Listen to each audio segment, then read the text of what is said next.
හරි. අයිබෝන් පුතේ අපි එතකොට ව්‍යාපාර පදනම කියන පාඩම මේ පළවෙනි පාඩමනේ කතා කරගෙන හිටියේ. එතකොට ඒකේ අපි ව්‍යාපාර කියන්නේ මොකක්ද කියන කාරණාව මුල් හරියට තේරුම් ගත්තා. දැන් අපි කොටස් 3ක් එතකොට ක්ලාස් එකේ කරලා තියෙනවා මේ වෙනකොට. මේ කොටස් 3ටම අදාළ වීඩියෝ YouTube එකේ තියෙනවා. පස්සේ ටියුබ් ගත්ත ළමයි දැන් ඊයේත් ළමයි දෙන්නෙක් අලුතෙන් සම්බන්ධ වෙන්න විස්තර වෙලා තිබ්බා. එතකොට ඒගොල්ලෝ ඒ ටියුබ් ලැබුණාට පස්සේ මට කියන්න ඒවයි ලින්ක් එක මට එතකොට දෙන්න පුළුවන්. එතකොට අපි ව්‍යාපාර පදනම කියන පළවෙනි පාඩම කතා කරගෙන ඉඳලා තියෙන්නේ. එතකොට මේකෙදි අපි කතා කරගෙන යන්න පුතේ මේ ව්‍යාපාර කියන්නේ මොකක්ද කියන්නේ? බිස්නස් එකක් කියන්නේ මොකක්ද?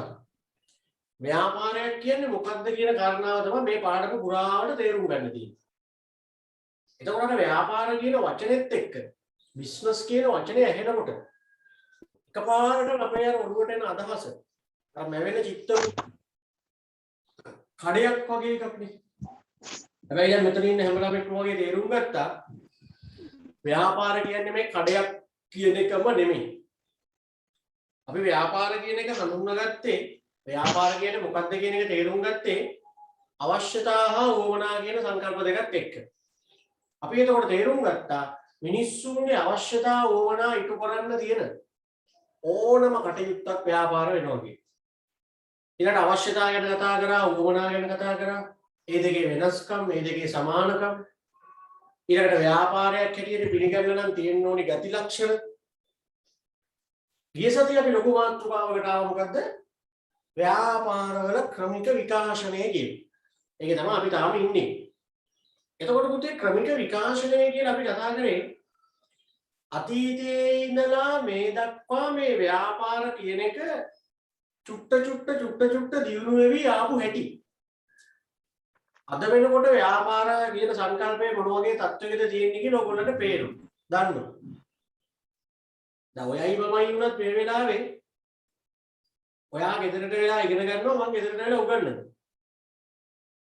ඒ කියන්නේ අද ලෝකේ ඕනි තැනක තියෙන භාණ්ඩයක් සේවාවක් අපිට අපේ ගෙදරට වෙලා පරිභෝජනය කරන්න අවස්ථාව ලැබිලා තියෙනවා.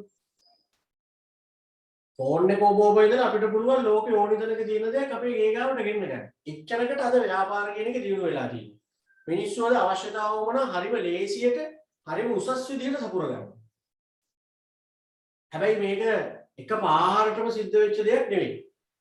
අතීතයේ ඉඳලා මිනිස්සු චුට්ට තමයි පුතේ මේ තත්ත්වයට ආවේ.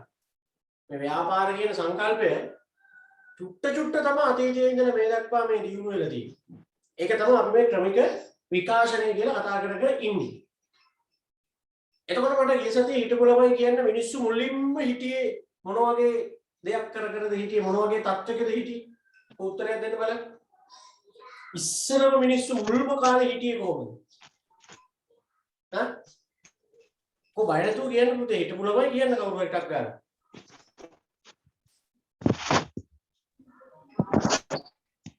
ස්වයං පෝෂිත යුගයක. ඔව් ස්වයං පෝෂිත යුගයක කියන්නේ අපි කියනවා ඒක ඍජු නිෂ්පාදනය. මිනිස්සු මුල්ම කාලේ හිටියේ තමන්ට ඕනි දේවල් තමන් හදාගෙන කාලා ජීවත් වෙන එක තමයි මිනිස්සු මුල්ම කාලේ කරේ අපි ඔක කතා කරා. අපි ඒකට කිව්වා ඍජු නිෂ්පාදනය කියලා. මිනිස්සු මුල්ම කාලේ හිටියේ අන්නේ වගේ තත්ත්වයක. තමන්ට ඕනි දේවල් තමන්ම හදාගෙන කාලා මිනිස්සු ජීවත් වෙනවා. හරි? ඒක ඍජු නිෂ්පාදනය. ඔහොම ඉන්නකොට මිනිස්සුන්ට වුණා අමුතු සිද්ධියක්. දැන් තමන්ට පුළුවන් දේ කරගෙන ඉන්නවා කියලා කියන්නේ එතකොට හැම මිනිස්සයාම කරන්නේ තමන්ට ලේසියෙන්ම කරන්න පුළුවන් දේ විතරයි. සත්තු මරන්න පුළුවන් පුද්ගලයා සත්තු මරාගෙන මස් කනවා. වගා කරන්න පුළුවන් මිනිස්සයා වගා කරගෙන කරනවා. එහෙමනේ. එතකොට පුතේ හැමදාම එකම වැඩේ කරලා කාලයක් තිස්සේ එකම වැඩේ කරලා මිනිස්සුන්ට මොකද වුනේ? ඒ වැඩේ හොඳටම කරන්න පුළුවන් වෙනවා. කාලයක් තිස්සේ එකම වැඩේ කරාම ඒ වැඩේ හොඳටම කරන්න පුළුවන් වෙන කේස් එකක් එනවා. එකම වැඩේ කාලයක් කරනකොට කාට වුණත් ඒක එනවා. අන්න ඒක මේ මිනිස්සුන්ට වුණා. අපි ඒකට කියනවා මොකක් කියලාද? පුද්ගල විශේෂීකරණයක් ඇති වුණා කියන්නේ. පුද්ගල විශේෂීකරණයක් ඇති වුණා කියලා කියනවා. කාලයක් තිස්සේ එකම දේ කරනකොට ඒක හොඳටම කරන්න පුළුවන් වෙනවා. ඉතින් මේ මිනිසුන්ට තුනේ ඍජු නිෂ්පාදනයක් තුල ඉන්නකොට කාලයක් එකම දේ කරන්න වෙනවනේ. එහෙම කාලයක් එකම දේ කරනකොට මේ මිනිසුන්ට පුද්ගල විශේෂීකරණයක් වුණා.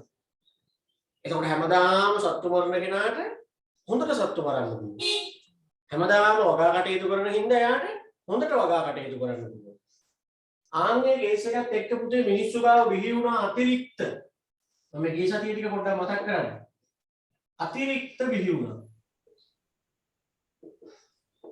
හරි. අතිරික්ත නිෂ්පාදන බිහි වෙන්න පටන් ගත්තා. ඒ කියන්නේ වැඩිපුර බිහි වුණා. දැන් මිනිස්සුන්ට මේ ඒකයි. දැන් Tamanට කන්නනේ Taman හදාගත්තේ ඒකනේ ඍජු නිෂ්පාදනය කියන්නේ. ඒ ඍජු නිෂ්පාදනය හොඳටම වෙනකොට පුතේ වැඩි. කාලි ඉවර කරගන්න බෑ. අන්න මිනිස්සු කල්පනා කරා වැඩි ටිකට මොකද කරන්න කියලා. ඊළඟට මේ වැඩිපුර තියෙන ටිකට මිනිස්සුන්ගේ විසඳුමේ මොකද්ද? මාරු කරගන්න පටන් ගත්තා. ඒකට අපි කියනවා භාණ්ඩ හුවමාරුවකට මිනිස්සු ගියා කියලා. දැන් මේ ගියසතිය ටික මම මතක් කරන්නේ භාණ්ඩ හුවමාරුව කියන එකට මිනිස්සු ගියා. දැන් මම සත්තු මරණ පුද්ගලයා ගාව කාලි ඉවර කරගන්න බැරි තරම් සත්තු ඉන්නවා. මස්තිය. වගා කරන කෙනා ගාව එයා ගාවේ වගා කරපුවා තියෙනවා කාලය ඉතුරු කරගන්න තරම් බැරි තරම්. වැඩි. හරිද? එතකොට ඔන්න පටන් ගත්තා වැඩි ටික මාරු කරගන්න. වැඩිපුර දින ටික මාරු කරගන්න පටන් ගත්තා. හරි. ඒකට කියනවා මොකක්ද කියලාද? භාණ්ඩ හුවමාරුව. මේකෙදි මෙන්න මේ භාණ්ඩ හුවමාරුව කියන එක මිනිස්සු කාලයක් තිබ්බා. භාණ්ඩයක් දීලා භාණ්ඩයක් ගන්න. මං ගාව වැඩිපුර දින දෙයක් ඔයාට දීලා ඔයා ගාව වැඩිපුර දින දෙයක් මං ගන්න. ඔකනේ භාණ්ඩ හුවමාරුව. ඕකේ ඉන්නකොට මේකේ දුෂ්කරතා ගොඩක් ආවා කිව්වනේ. භාණ්ඩ හුවමාරුවේ මොකද උනේ? දුෂ්කරතා රාශියක් ආවා. මිනිසුන්ට දැන් භාණ්ඩ හුවමාරුව කරගන්න බෑ. අපි ඔය කතා කරලා තියෙන්නේ. ඒ හින්දා මිනිස්සු ගියා වෙළඳාමකට. මිනිස්සු ගියා මොකකටද? වෙළඳාම කියන සංකල්පයට ගියා. මොකද්ද වෙළඳාමේදී වෙන්නේ ළමයි? සල්ලි දීලා බඩු ගන්න සිස්ටම් එක. යම්කිසි වටිනාකමකට භාණ්ඩවල අයිතිය මාරු වෙනවා. දැන් මෙතන මේ භාණ්ඩෙට භාණ්ඩේ මාරු වෙන්නේ නේද? ඒකනේ අර ප්‍රශ්න ටික ආවේ. එතකොට ඒකට උත්තරයක් හැටියට මිනිස්සු හොයාගත්තා භාණ්ඩයක් දීලා භාණ්ඩයක් ගන්න නෙමෙයි මොකක් හරි වෙන දෙයක් දීලා භාණ්ඩ මාරු කරගන්න. එතකොට ඒක වෙළඳාම කියන්නේ. විකුණන. වෙළඳාමත් එක්ක පුතේ මිනිස්සුන්ට උනේ විකුණන්නත් එක්ක හදන්න සිද්ධ වුණා. ඒ කියන්නේ වක්‍ර නිෂ්පාදනය වී වෙනවා. වෙළඳාම් කටයුතු කරනකොට හැම මිනිහම විකුණන්නත් එක්ක හදන්න පටන් ගත්තා. ඒකට කියනවා මොකක් කියලාද? වක්‍ර නිෂ්පාදනය. ඉස්සරදී ඍජු නිෂ්පාදනයනේ Tamanට ඕන දේ Taman හදාගන්න එක. පස්සේ මේ වෙළඳාම කියන දේ බිහි වුණාට පස්සේ මිනිස්සු පටන් ගත්තා විකුණන්නත් එක්ක හදන්න. ඒකට කිව්ව මොකක් කියලාද? වක්‍ර නිෂ්පාදනය. වක්‍ර නිෂ්පාදනයත් එක්කම තමයි මුදල් භාවිතයකට මිනිස්සු එන්නේ. මුදල් භාවිතයට මේ අපි ඔක්කොම කතා කරා ගිය සතියේ මුදල් භාවිතය කියන්නේ දැන් වෙළඳාම් කටයුතු කරන්න බෑනේ සල්ලි කියලා જાතියක් තියෙන්න බෑ. ඉතින් එක එක දේවල් මිනිස්සු සල්ලි විදියට ඒ කාලේ ඉඳලා පාවිච්චි කරා. දැන් අපි කාසියා නෝට්ටු විද්‍යුත් මුදල් දැන් පාවිච්චි කරනවා. ඒ කාලේ මිනිස්සු සල්ලි විදියට එක එක දේවල් යොදාගත්තා. ඒක තමයි මුදල් භාවිතයකට ආව කියන්නේ. මේ ඇවිල්ලා ව්‍යාපාර ඩිංග විකාශනය වෙනකොට පහු කරගෙන ආපු වැදගත් අවස්ථා. වැදගත් සම්දිස්ථාන. ප්‍රධාන සම්දිස්ථානෙවත් නැත්නම්. ඒක තමයි ක්‍රමික විකාශනයේ අධිකර කියලා කියන්නේ. ඒතර මුදල් භාවිතයකට නිකන් මිනිස්සු ආවනේ. මුදල් භාවිතයෙන් පස්සේ මම ඔයගොල්ලන්ට කිව්ව පුතේ රටේ උපකාරක සේවා ටික පොඩ දියුණු වෙන්න පටන් ගත්තා. රටේ මොනවද? උපකාරක සේවා. ඒ කියන්නේ ප්‍රවාහනය, රක්ෂණය, ඒ වගේ දේවල් දියුණු වෙන්න පටන් ගත්තා. උපකාරක සේවා දියුණු වීම. හරිද? අන්න ඒව ටික ටික දියුණු වෙන්න පටන් ගත්තා උපකාරක සේවා. ප්‍රවාහනය දියුණු වුණා, සංනිවේදනය දියුණු වුණා, රක්ෂණය දියුණු වුණා, බැංකුකරණය දියුණු වුණා, ඒව දියුණු වුණා. ඒ දියුණුවත් එක්ක ඊළඟට මොකද්ද සිද්ධ වෙන්නේ? කාර්මික විප්ලවය කියන දේ සිද්ධ වෙනවා. කාර්මික විප්ලවය කියන දේ සිද්ධ වෙනවා. හරිද? කාර්මික විප්ලවය. ඔන්න ඔතනින් තමයි අපි ගිය සතියේ වැඩේ නැවැත්තුවේ. මොකද්ද මේ කාර්මික විප්ලවයක් වුණා කියන්නේ? ඒ කියන්නේ පුතේ දැන් අතීතයේ ඉඳලා මිනිස්සු අර ඍජු නිෂ්පාදනයක ඉඳලා ඊළඟට වගා කටයුතු කරගෙන එහෙම නිකන් සරල ජීවිතයක් නේ ගත කරේ. ගොවිතැනනේ මිනිස්සුන්ගේ අංක එක උනේ. හරි. ගොවිතැනනේ අංක එක උනේ. එහෙම හිටපු මිනිස්සුන්ට බටහිර රටවල් වල විශේෂයෙන් මේ සිද්ධිය එකපාරට වෙන්න පටන් ගත්තා. මොකද ওই කාලේ අපි හිටියෙත් අර යටත් විජිතයක් විදියට. ඒතර ওই කාලේ පුතේ උනේ ලෝකේ හැම රටක්ම වගේ කෘෂිකර්මයෙන් ජීවත් වෙවි තමයි හිටියේ. කෘෂිකර්මය තමයි මිනිස්සුන්ගේ අංක එක වෙලා තිබෙන්නේ. මේ 18 වෙනි සියවසේ අගහරියේදී වගේ සිද්ධ වෙච්ච දෙයක් තමයි මේ කාර්මික විප්ලවය. මේක යුද්ධයක් එහෙම නෙමෙයි අපි තේරුම් ගත්තා. මේ මොකද්ද මේ වුණා කියන්නේ? මේ කාර්මික විප්ලවයක් වුණා කියලා මොකද්ද වුණා කියන්නේ? අර කාර්මික අංශය රටේ කාර්මික අංශය කියන එක ශීඝ්‍රයෙන් දියුණු වෙන්න පටන් ගත්තා. හිතා ගන්න බැරි තරම් ඉක්මනට දියුණු වුණා. ඒ කියන්නේ කෘෂිකර්මයේ එක වෙලා තිබ්බේ. ප්‍රධාන වෙලා තිබ්බේ. හැබැයි මිනිස්සුන්ට හිතා ගන්නවත් බැරි තරම් ඉක්මනට කෘෂිකර්මාන්තය කියන එක පල්ලෙහාට වැටිලා කාර්මික අංශය කියන එක උඩට ආවා. හරි ඉක්මනට මේ සිද්ධිය වුණා. ඒ නිසා ඒකට කියනවා කාර්මික විප්ලවයක් වුණා කියලා. ඉතින් ඔන්න ඕකෙන් පස්සේ මම ඔයගොල්ලන්ට කිව්වා මිනිස්සු සෑහෙන වෙනස් වුණා. මිනිස්සුන්ගේ ජීවන රටාව සම්පූර්ණයෙන් වෙනස් වුණා. ඒ ඉතින් හිතන්නකො. ගොවිතැන් කර හිටපු මිනිස්සු කුඹරට හේනට ගිහිල්ලා කාලා බීලා හිටපු මිනිස්සු එක පාට මහා ලොකු ෆැක්ටරි එතකොට නගර වලට ඇදෙන මිනිස්සු වැඩි වෙලා අර ගොවි මහත්තයා කියන චරිතය ගමේ නැති වෙලා ඒ වෙනුවට කම්කරුවා කියන චරිතයක් බිහි වෙලා නිකන් මිනිස්සුන්ගේ ජීවිත උඩ යටිකුරු වෙලා ගියා මේ කේස් එකෙන් පස්සේ. ඔක තව වැදගත් සම්දිස්ථානයක් හැටියට සැලකනවා ව්‍යාපාර විකාශනය තුල. ඕක නිසා රටේ සමාජය වෙනස් වුණා. නිෂ්පාදන කටයුතු වෙනස් වුණා. වෙළඳපොළ කටයුතු වෙනස් වුණා. ඒ ටික කතා කරා. මට කියන්න අද පටන් ගන්න තියෙන්නේ පුතේ මොන පිටුවෙන්ද කියලා. මේ සතියේ එහෙම දිගට හිටපු ළමයි කියන්න අද පටන් ගන්න තියෙන්නේ මොන පිටුවෙන්ද? 9 පිටුවේ. 9.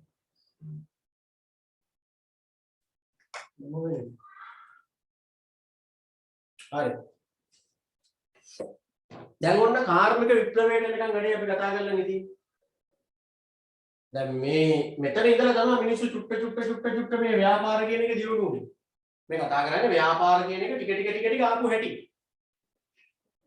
මේක දැන් ඉතින් අපිට තාම පේන්න තියෙනවානේ කාර්මික විප්ලවයේ ප්‍රතිඵල. තාම ඉතින් ලොකු ෆැක්ටරි ඕනි තරම් තියෙනවා. ඒවැ වැඩ කරන මිනිස්සු ඉන්නවා. මිනිස්සු ගම්වල නැහැ සේරම යනවා නගරවලට. මේක වැඩ කරන්න. තාම අපිට ඕනි තරම් කර්මාන්ත ශාලා එහෙම පේන්න තියෙනවා. ඒ කියන්නේ කාර්මික විප්ලවය උනාට පස්සේ වෙච්ච දේ. හැබැයි දැන් ළමයි මේ සේරම අපේ අතීතේ. ඔයායි මායි ඉන්න කාලෙත් එක්ක බැලුවාම අපි මේ ඉන්න කාලෙත් එක්ක බැලුවාම පුතේ මේ සේරම ඇවිල්ලා අපේ අතීතයේද. වෙලා ඉවර වෙච්ච දේවල් වෙනවා. දැන් මට කියන්න මෙතන වාඩි වෙලා මේ ඉගෙන ගන්න ළමයි. මේ වෙලාවේ මේ පාඩම අහගෙන ඉන්න ළමයි. කිසි කෙනෙක් මෙතන බලාපොරොත්තුවක් තියනවාද A level පාස් වෙලා A level ඉවර වෙලා ගොවිතැනක් කරන්න, කුඹුරක් කරන්න, හේනක් කරන්න නැහැ. ඒ වගේම මෙතන ඉන්න ළමයින්ගේ හීනයක් බලාපොරොත්තුවක් තියනවාද කොහේ හරි ගාමන්ට් ෆැක්ටරි එක හරි, තේ ෆැක්ටරි එක හරි මොකාත්ම හරි කර්මාන්ත ශාලාවක කම්කරුවෙක් විදිහට වැඩට යන්නේ නැහැ. ඒ කියන්නේ කාර්මික යුගයත් ඉවරයි. කාර්මික විප්ලවයෙන් පස්සේ ඇතිවෙච්ච කාර්මික කතන්දරය දැන් ඉවරයි. ඔයාගේ බලාපොරොත්තුවක් නැහැ කම්කරුවෙක් වෙන්න. හරියට වැඩ කරේ නැත්නම් ඉතින් එහෙම වෙන්න වෙයි. ඒත් අරමුණක් බලාපොරොත්තුවක් නැහැනේ කම්කරුවෙක් විදියට තේ ෆැක්ටරි එක වැඩට යන්න. එහෙනම් මොනවද දැන් ඔයා කරන්න බලාපොරොත්තු වෙන්නේ දැන් මේ මොකක්ද හොයන්නේ? ෆෝන් එක ළඟ තියාගෙන data on කරගෙන මොනවද ඔය හොයන්නේ ඔයා? ඇයි ඔය ඉගෙන ගන්න? කියන්නකො මට මොනවද ඔය හොයන්නේ ඔයා? ඔය හොයන්නේ පුතේ දැනුම. ඔයාගේ බලාපොරොත්තුව තමයි අනාගතයේදී මේ එකතු කරගන්න දැනුම පාවිච්චි කරලා ජීවත් වෙන්න.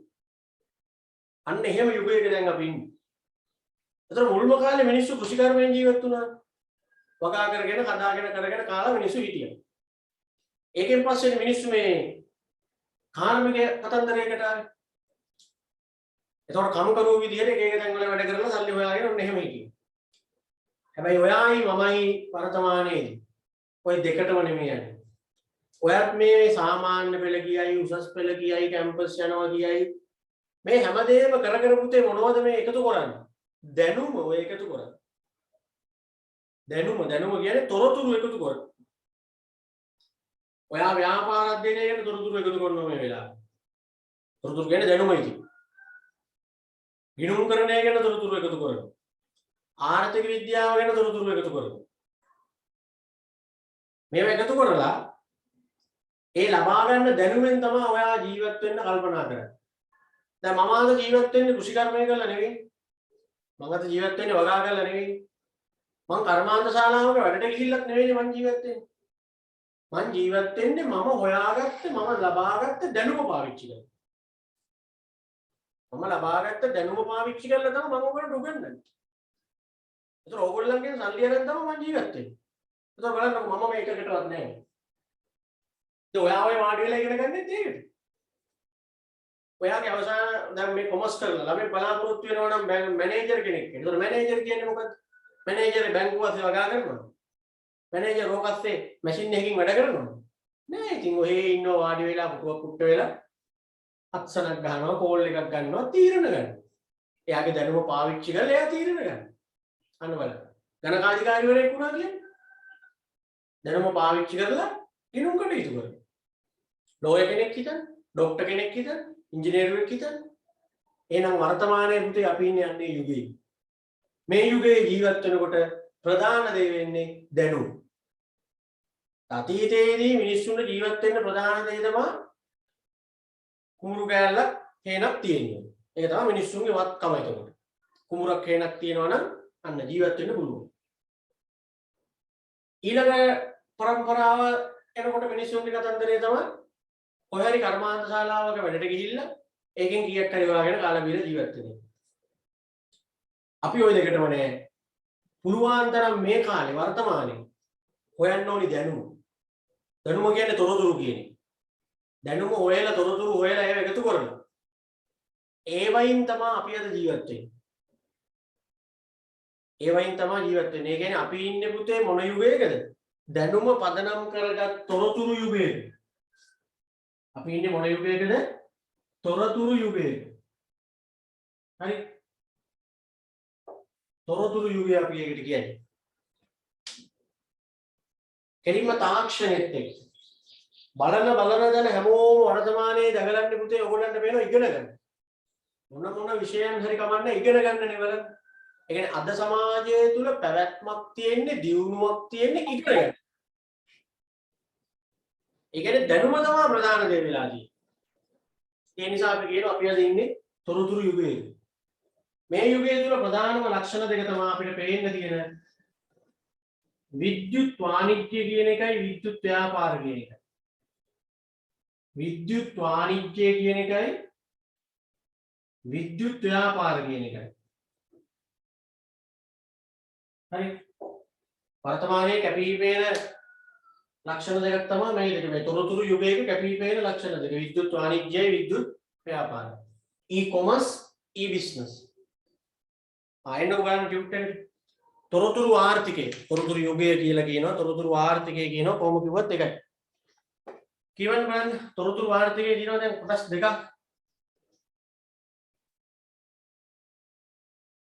ඔකේ දිනන පුතේ දැන් ඊ-කොමර්ස් and බිස්නස් කියලා දෙකක් තියෙනවා කියලා කිව්වනේ මේ කොටසේ වැදගත්ම දේ තමයි ඔන්න ඔය දෙකේ වෙනස තේරුම් ගන්න මොන දෙකේද ඊ-කොමර්ස් කියන එකයි ඊ-බිස්නස් කියන එකයි වෙනස හරියට තේරුම් ගන්න ඔක නිතරම අහනවා ඔය සංකල්ප දෙකේ වෙනස.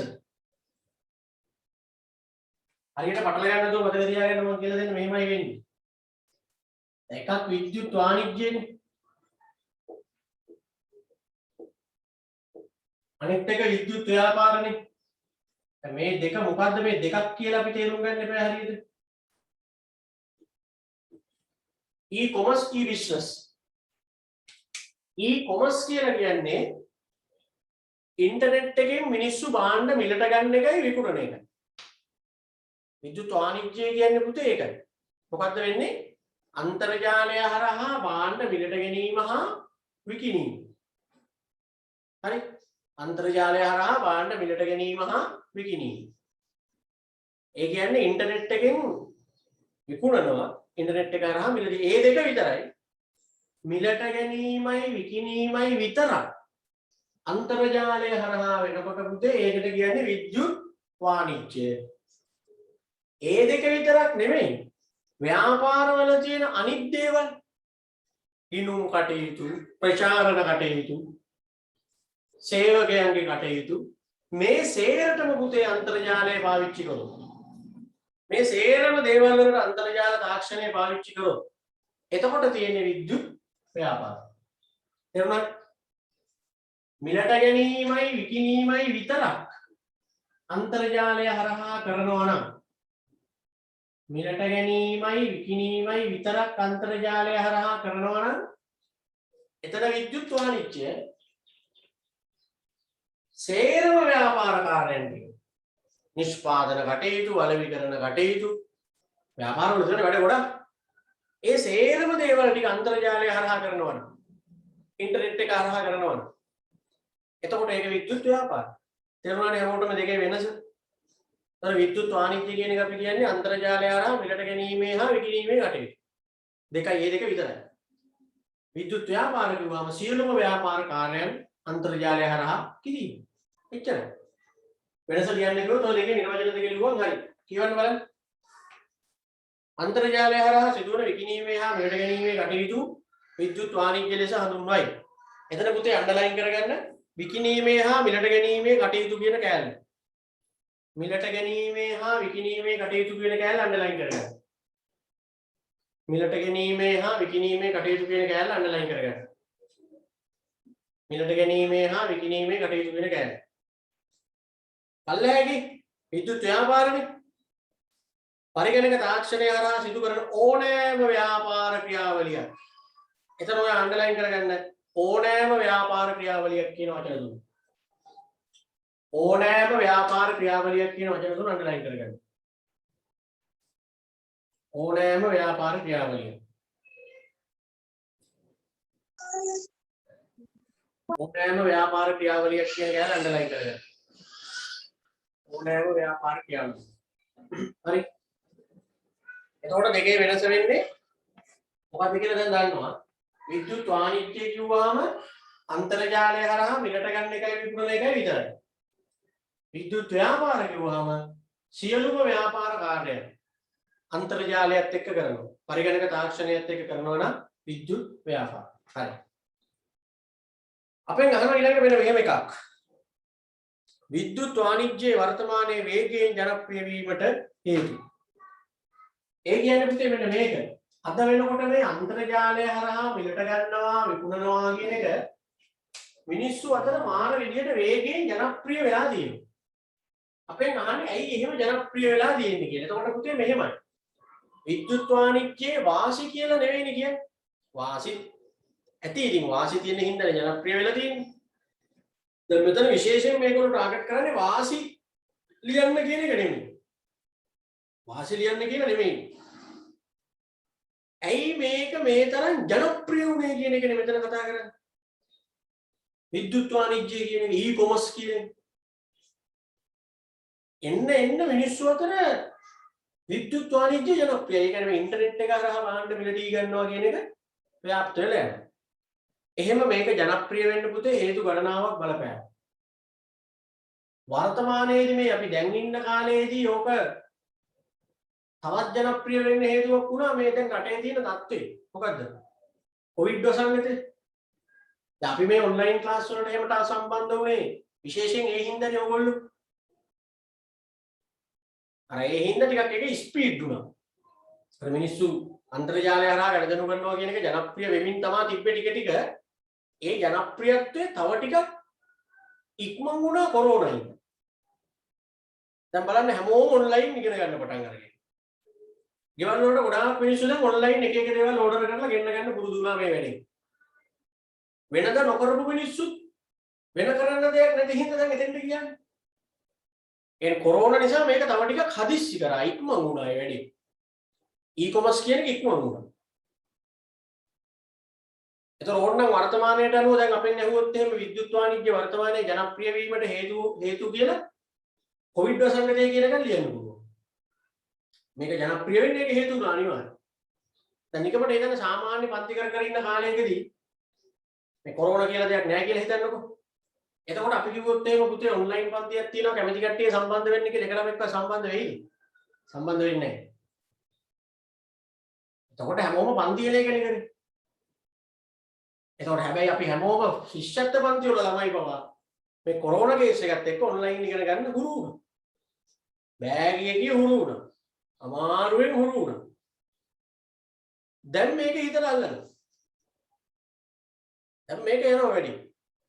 දැන් ළමයි පන්තියේ ඉන්න කම්මැලි වෙලා තියෙන්නේ. දැන් ඔන්ලයින් හොඳයි. අන්න බලන්න අපි ඒක ඉක්මන් වුණේ කොරෝනා හින්දානේ කියන්නේ. ඒක හේතුව. ඒ හේතුව දැන් ඕගොල්ලන්ට කලින් ගුරුවත් පොත්වල එහෙම එන්නේ නැහැ කොවිඩ් වසංගතය කියන්නේ. මොකද ඒක මේ එකපාරට ආපු සිද්ධියක් ඒ වුණාට ඇහුවොත් ඔයාලට ඒක ලියන්න පුළුවන් කියලා මතක තියාගන්න. විද්‍යුත් වාණිජ්‍ය වර්තමානයේ ජනප්‍රිය වීමට හේතු කියලා ඇහුවොත් කොරෝනා වදුර කියන එකත් ලිව්වේ. අපි ඊට අමතරව දැන් තියෙන හේතු කතා කරමු ඕගොල්ලන්ට උගන්වන්න කියලා දීලා තියෙනවා. මේක ජනප්‍රිය වෙන්න බලපාපු හේතු එකක් තමයි පුතේ මේ අර මිනිස්සුන්ගේ පරිගණක සාක්ෂරතාවය ඉහළ ගියන්නේ. අන්න ඒක හේතුවක් වුණා විද්‍යුත් වාණිජ්‍ය ජනප්‍රිය වෙන්න. මිනිස්සුන්ගේ මොකක් කියලා ගියේකද? පරිගණක සාක්ෂරතාවය ඉහළ ගියේ. ඉතින් මොකද්ද පරිගණක සාක්ෂරතාවය කියන්නේ? පරිගණක අධ්‍යාපනය. කම්පියුටර් පිළිබඳ තියෙන දැනුම. ඒක වැඩි වෙන්න පුතේ විද්‍යුත් වාණිජ්‍ය ජනප්‍රිය වුණා. එහෙනම් ලියන්න පළවෙනි එක පුද්ගලයන්ගේ පරිගණක සාක්ෂරතාවය ඉහළ යාම. පුද්ගලයන්ගේ පරිගණක සාක්ෂරතාවය ඉහළ යාම. අපි දැන් මේ කතා කරන්නේ විද්‍යුත් වාණිජ්‍ය ජනප්‍රිය වීමට හේතු කියන දැන. එතකොට එක හේතුවක් කියන්න පුද්ගලයන්ගේ පරිගණක සාක්ෂරතාවය ඉහළ යාම. පුද්ගලයන්ගේ පරිගණක සාක්ෂරතාවය ඉහළ යාම. පුද්ගලයන්ගේ පරිගණක සාක්ෂරතාවය ඉහළ යාම.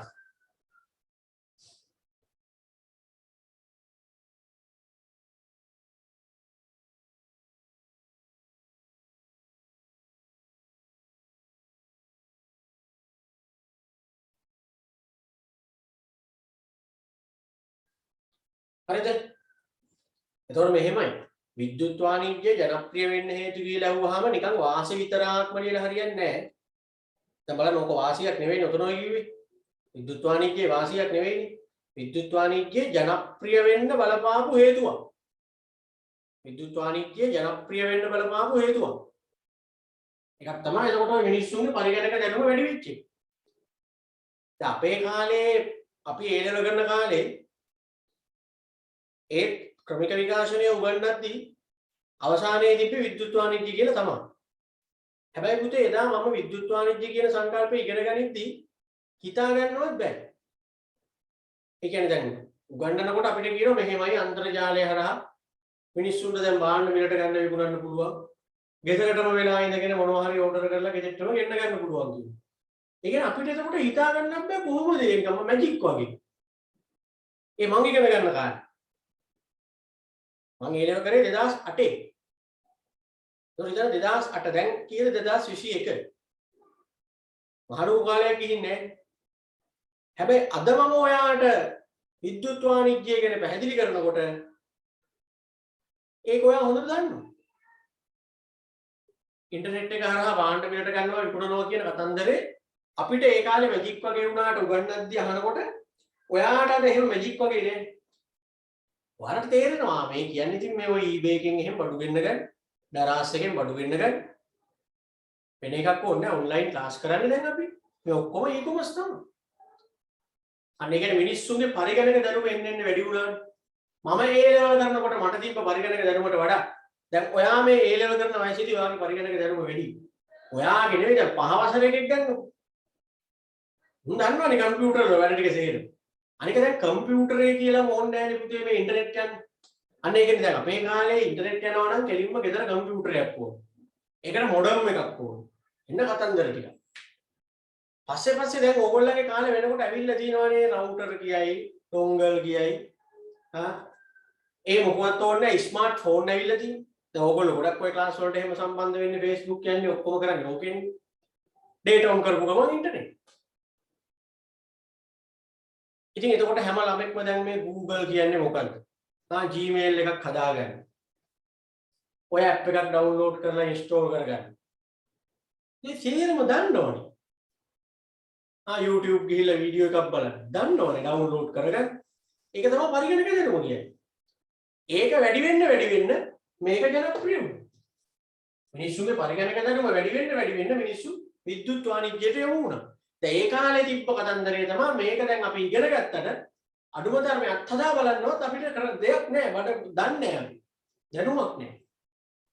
අපි A level කරන වයසේදීවත් ළමයි කම්පියුටරයක් එහෙම අල්ලලා නැහැ හරියට. මම නම් A level කරද්දි ඉන්ටර්නෙට් ගිහිල්ලා නැහැ.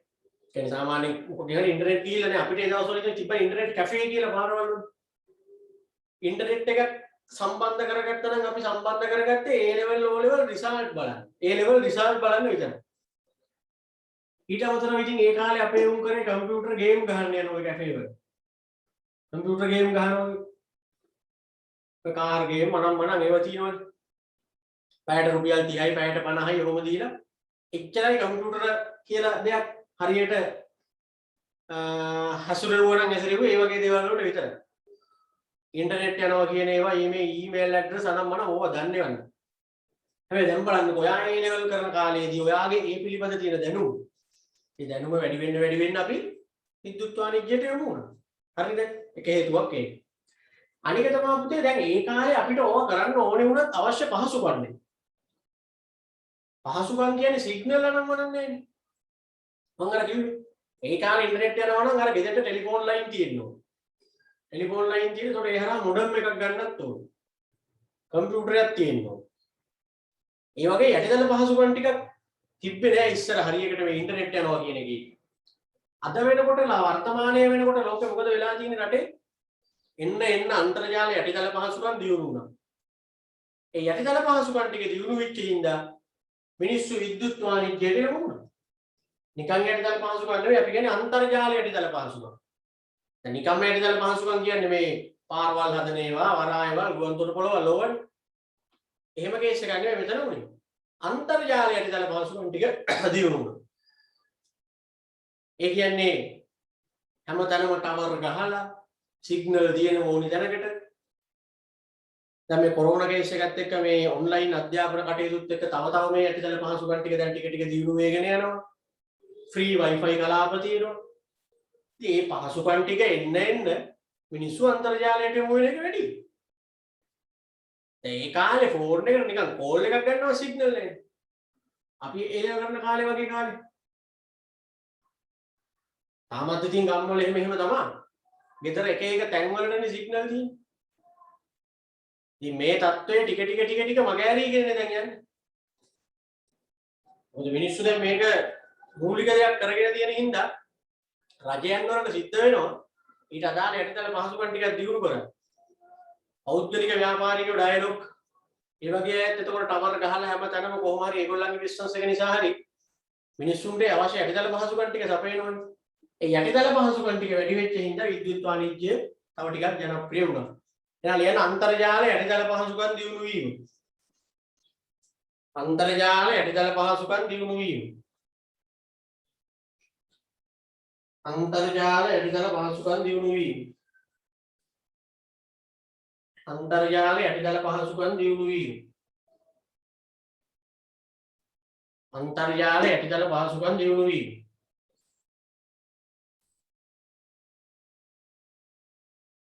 අන්තර්ජාල යටිතල පහසුකම් දියුණු වීම. අන්තර්ජාල යටිතල පහසුකම් දියුණු වීම.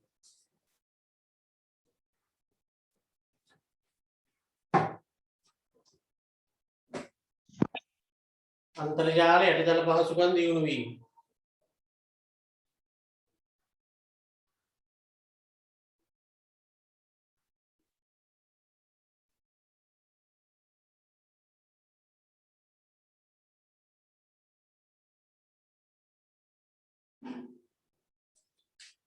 දැන් අපි මොනවද මේ කතා කරන්නේ? වර්තමානයේදී විද්‍යුත් වාණිජ්‍ය ජනප්‍රිය වෙන්න හේතු. ඊ-කොමර්ස් කියන එක එන්න ජනප්‍රිය වෙගෙන යනවා. එහෙම ජනප්‍රිය වෙන්න හේතු තමයි මේ කතා කරන්නේ. දැන් දෙකක් කිව්වා. එකක් තමයි මේක ජනප්‍රිය වෙන්න හේතුවක් වුණා මිනිස්සුන්ගේ පරිගණක අධ්‍යාපනය වැඩි වෙච්ච එක. කම්පියුටර් දැනුම. අනික තමයි රටේ අන්තර්ජාල යටිතල පහසුකම් ටික දියුණු වෙච්ච එක. මිනිස්සුන්ට ඉන්ටර්නෙට් යනවා කියන එක හරි ලේසියකට කරගන්න පුළුවන්. ඒ හින්දා විද්‍යුත් වාණිජ්‍ය ජනප්‍රිය වුණා. තව හේතුවක් තමයි මේකයි. ගෝලීය වෙළඳපොළ අවකාශයක් මේකෙදී අපිට ලැබෙනවනේ. වචන වලට බය වෙන්න එපා. මොකද්ද මේ ගෝලීය වෙළඳපොළ අවකාශයක් ලැබෙනවා කියලා කියන්නේ? දැන් පුතේ කඩේට ගිහින් බඩු ගත්තා නම් අපි දන්නවා ඕගොල්ලෝ සාමාන්‍යයෙන් බඩු ගන්නකොට පොඩි දෙයක් නම් ගේ ගාව තියෙන කඩෙන් ගන්න. ගමේ කඩෙන් ළඟම කඩෙන් ගන්න. ටිකක් ඊට වඩා ඔය සාමාන්‍යයෙන් ගෙදර පාවිච්චි කරන ටීවී එකක් අනම්මන ඔයගේ නිකන් ඇඳුමක් වගේ ගන්න නම් ඔන්න ළඟම ටවුන් එකෙන් ගන්න. ළඟම ටවුන් එකෙන් බැරි නම් ඊළඟට ටිකක් ප්‍රසිද්ධ ටවුන් එකකින් ගන්න. ඔය ළඟපාත ටවුන් මොකකවත් නැත්තම් ඔන්න යන කොළඹ. හැම එකේම අවසාන වශයෙන් මිනිස්සු යන්නේ කොළඹට. දැන් බෙහෙත් జాතියක් ගන්න ඕන නම් මේ ෆාමසි වල කොහෙවත් නැත්තම් මොකද කියන්නේ? එහෙනම් කොළඹවත් යන්න වෙයි. වාහනයක කෑල්ලක් හරි මොකක් හරි ඉලෙක්ට්‍රික් බඩුවක් හොයලා මේ කොහෙවත් ළඟ ටවුන් එකක නැත්තම් එහෙනම් කොළඹ තමයි යන්න වෙන්නේ. කොළඹ නම් ඇති. එහෙම මොකක් හරි පොතක් හොයලා මේ කොහෙවත් නැත්තම් එන අරේ නුගේ කොට සරසවිය කියවත් යන්න වෙනවා බලන්න කොළඹ. මිනිසුන් ඉතින් අන්තිමට යන්නේ ඉතින් කොළඹ තමයි. එතනින් එහා තව යන්න දිහාවක් නැහැ. එහෙම අපිට බඩු ගන්න පුළුවන්.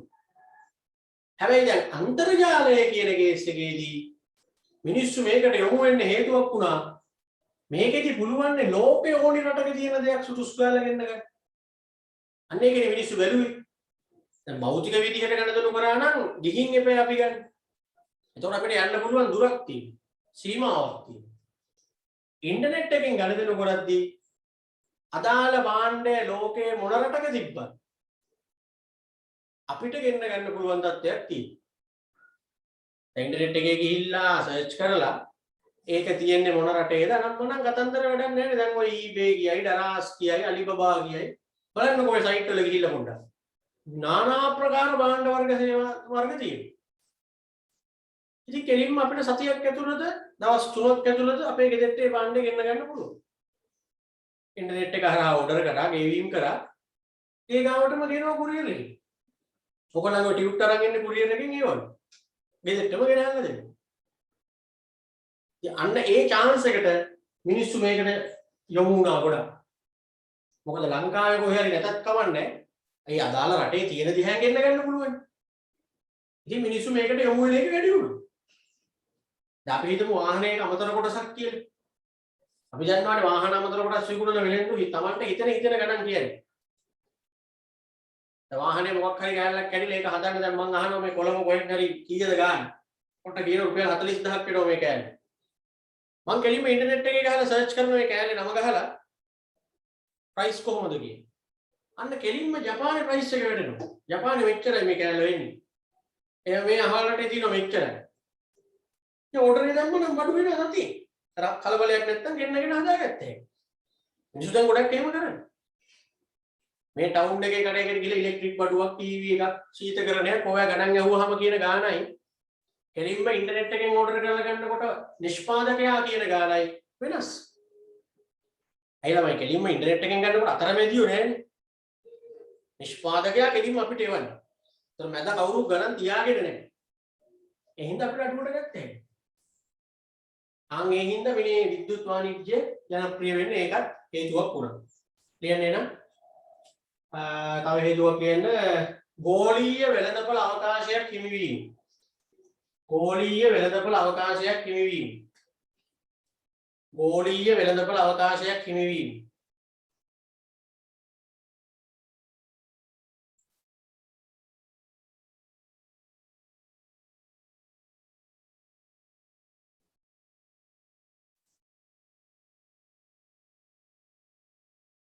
ගෝලීය වෙළඳපොළ අවකාශයක් හිමිවීම.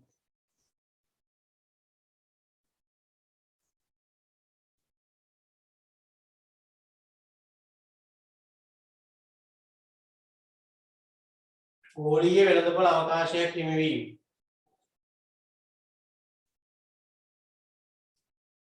ඒ කියන්නේ ලෝකේ ඕනි තැනකින් ගෙන්න ගන්න පුළුවන් කියන එක තමයි ඔකේ තේරුම. ගෝලීය වෙළඳපොළ අවකාශයක් හිමිවීම.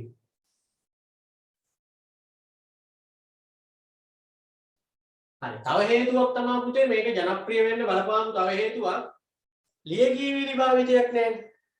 දැන් මිනිස්සුන්ට විශේෂයෙන් ව්‍යාපාරිකයෙක්ගේ පැත්තෙන් ගත්තාම බිල් පොත් තියාගෙන ඒව නඩත්තු කරගෙන බිල් ලියලිය එහෙම දඟලන්න එපා. දැන් ඉන්ටර්නෙට් එකෙන් ගන්නකොට මුකුත් එහෙම ලියකියවිලි නැහැ. එතකොට ව්‍යාපාරවල කටයුතු ගොඩාක් සරල වුණා. ඒ හින්දා ගොඩක් ව්‍යාපාරිකයෝ මේකට යොමු වුණා. එන්න ලියකියවිලි භාවිතය අවම වීම. අවම වීම ලියකියවිලි භාවිතයක් නොවීම. ලියකියවිලි භාවිතයක් නොවීම. ලියකියවිලි භාවිතයක් නොවීම.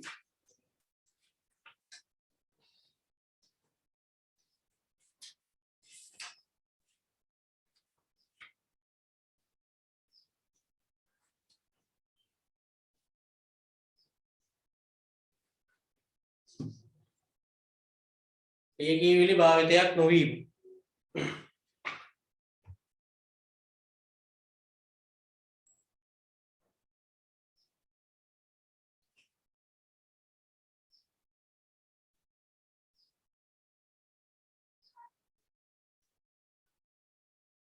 අරක කියන්න පුතේ ගනුදෙනුකරුවන්ගේ කාලය ඉතිරි වීම. ගනුදෙනුකරුවන්ගේ කාලය ඉතිරි වීම. ගනුදෙනුකරුවන්ගේ කාලය ඉතිරි වීම.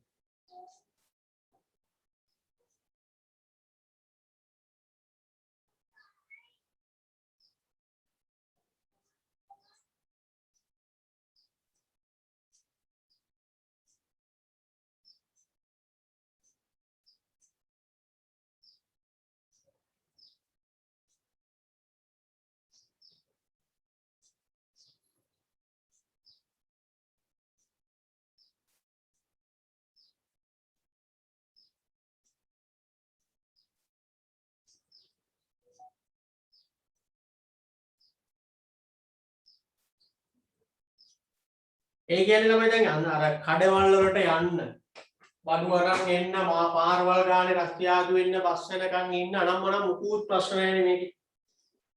ගෙදරට වෙලා ඉඳගෙන ඕඩර් කරා ගෙදරටම ගන්න ලැබෙනවා. දැන් ඔන්ලයින් ක්ලාස් උනත් බලන්න.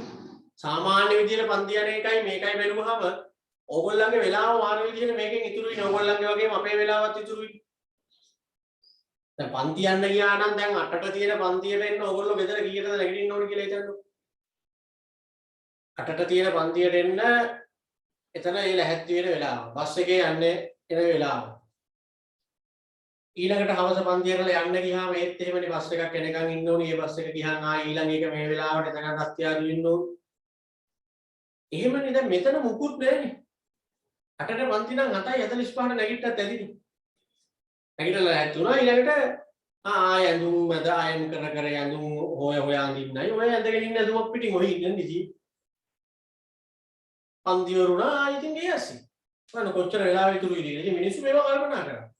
එතකොට මිනිස්සු ටික මේ ඊ-කොමර්ස් කියන එකට විද්‍යුත් වාණිජ්‍ය කියන එකට යමු වුණා. හරි ලේසියි මේ. සෑහෙන වෙලාව ඉතුරු ඉන්නේ.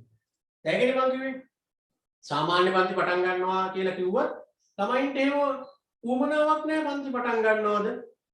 එහෙම එන්නේ එහෙම අවුලන්නේ සමහර ළමයි දිගටම ඔන්ලයින් මයින් තීරණය කරලා තියෙනවා. දැන් මම අර ඔයගලන්ට Google ෆෝම් එකක් දැම්මේ පුරවන්න කියලා. මොකද දැන් මේ එක ආයතන වලට ළමයි කොහොමද බෙදිලා ඉන්නේ කියන එක බලාගන්න. අපි බලංගොඩ නාලන්දාවට එන්න බලාපොරොත්තු වෙන ළමයි කවුද? අවිස්සාවේල ශීසුවරට එන්න බලාපොරොත්තු වෙන ළමයි කවුද? රත්නපුර දක්ෂිලාවට එන්න බලාපොරොත්තු වෙන ළමයි කවුද? සහ දිගටම ඔන්ලයින් ඉන්න බලාපොරොත්තු වෙන ළමයි කවුද? ඔය හතර තමයි මට හොයාගන්න ඕනේ. මොකද දැන් අපි ඉදිරියේදී සාමාන්‍ය පන්ති පටන් ගත්තොත් මම දැනගන්න බෑ මෙහෙට මෙච්චරක් වගේ එන්න ඉන්නවා එහෙම කියලා. මොකද ගෙන්නන්නත් පුළුවන් ළමයි සීමා කරලා නෙදීන්නේ. ශාලා ධාරිතාවයෙන් 50%යි නේ ගෙන්නන්න කියලා කියන්නේ. ළමයි 200ක් දාන්න පුළුවන් හෝල් එක නම් 100යි ඒක. එහෙමනේ දාන්න කියලා තියෙන්නේ.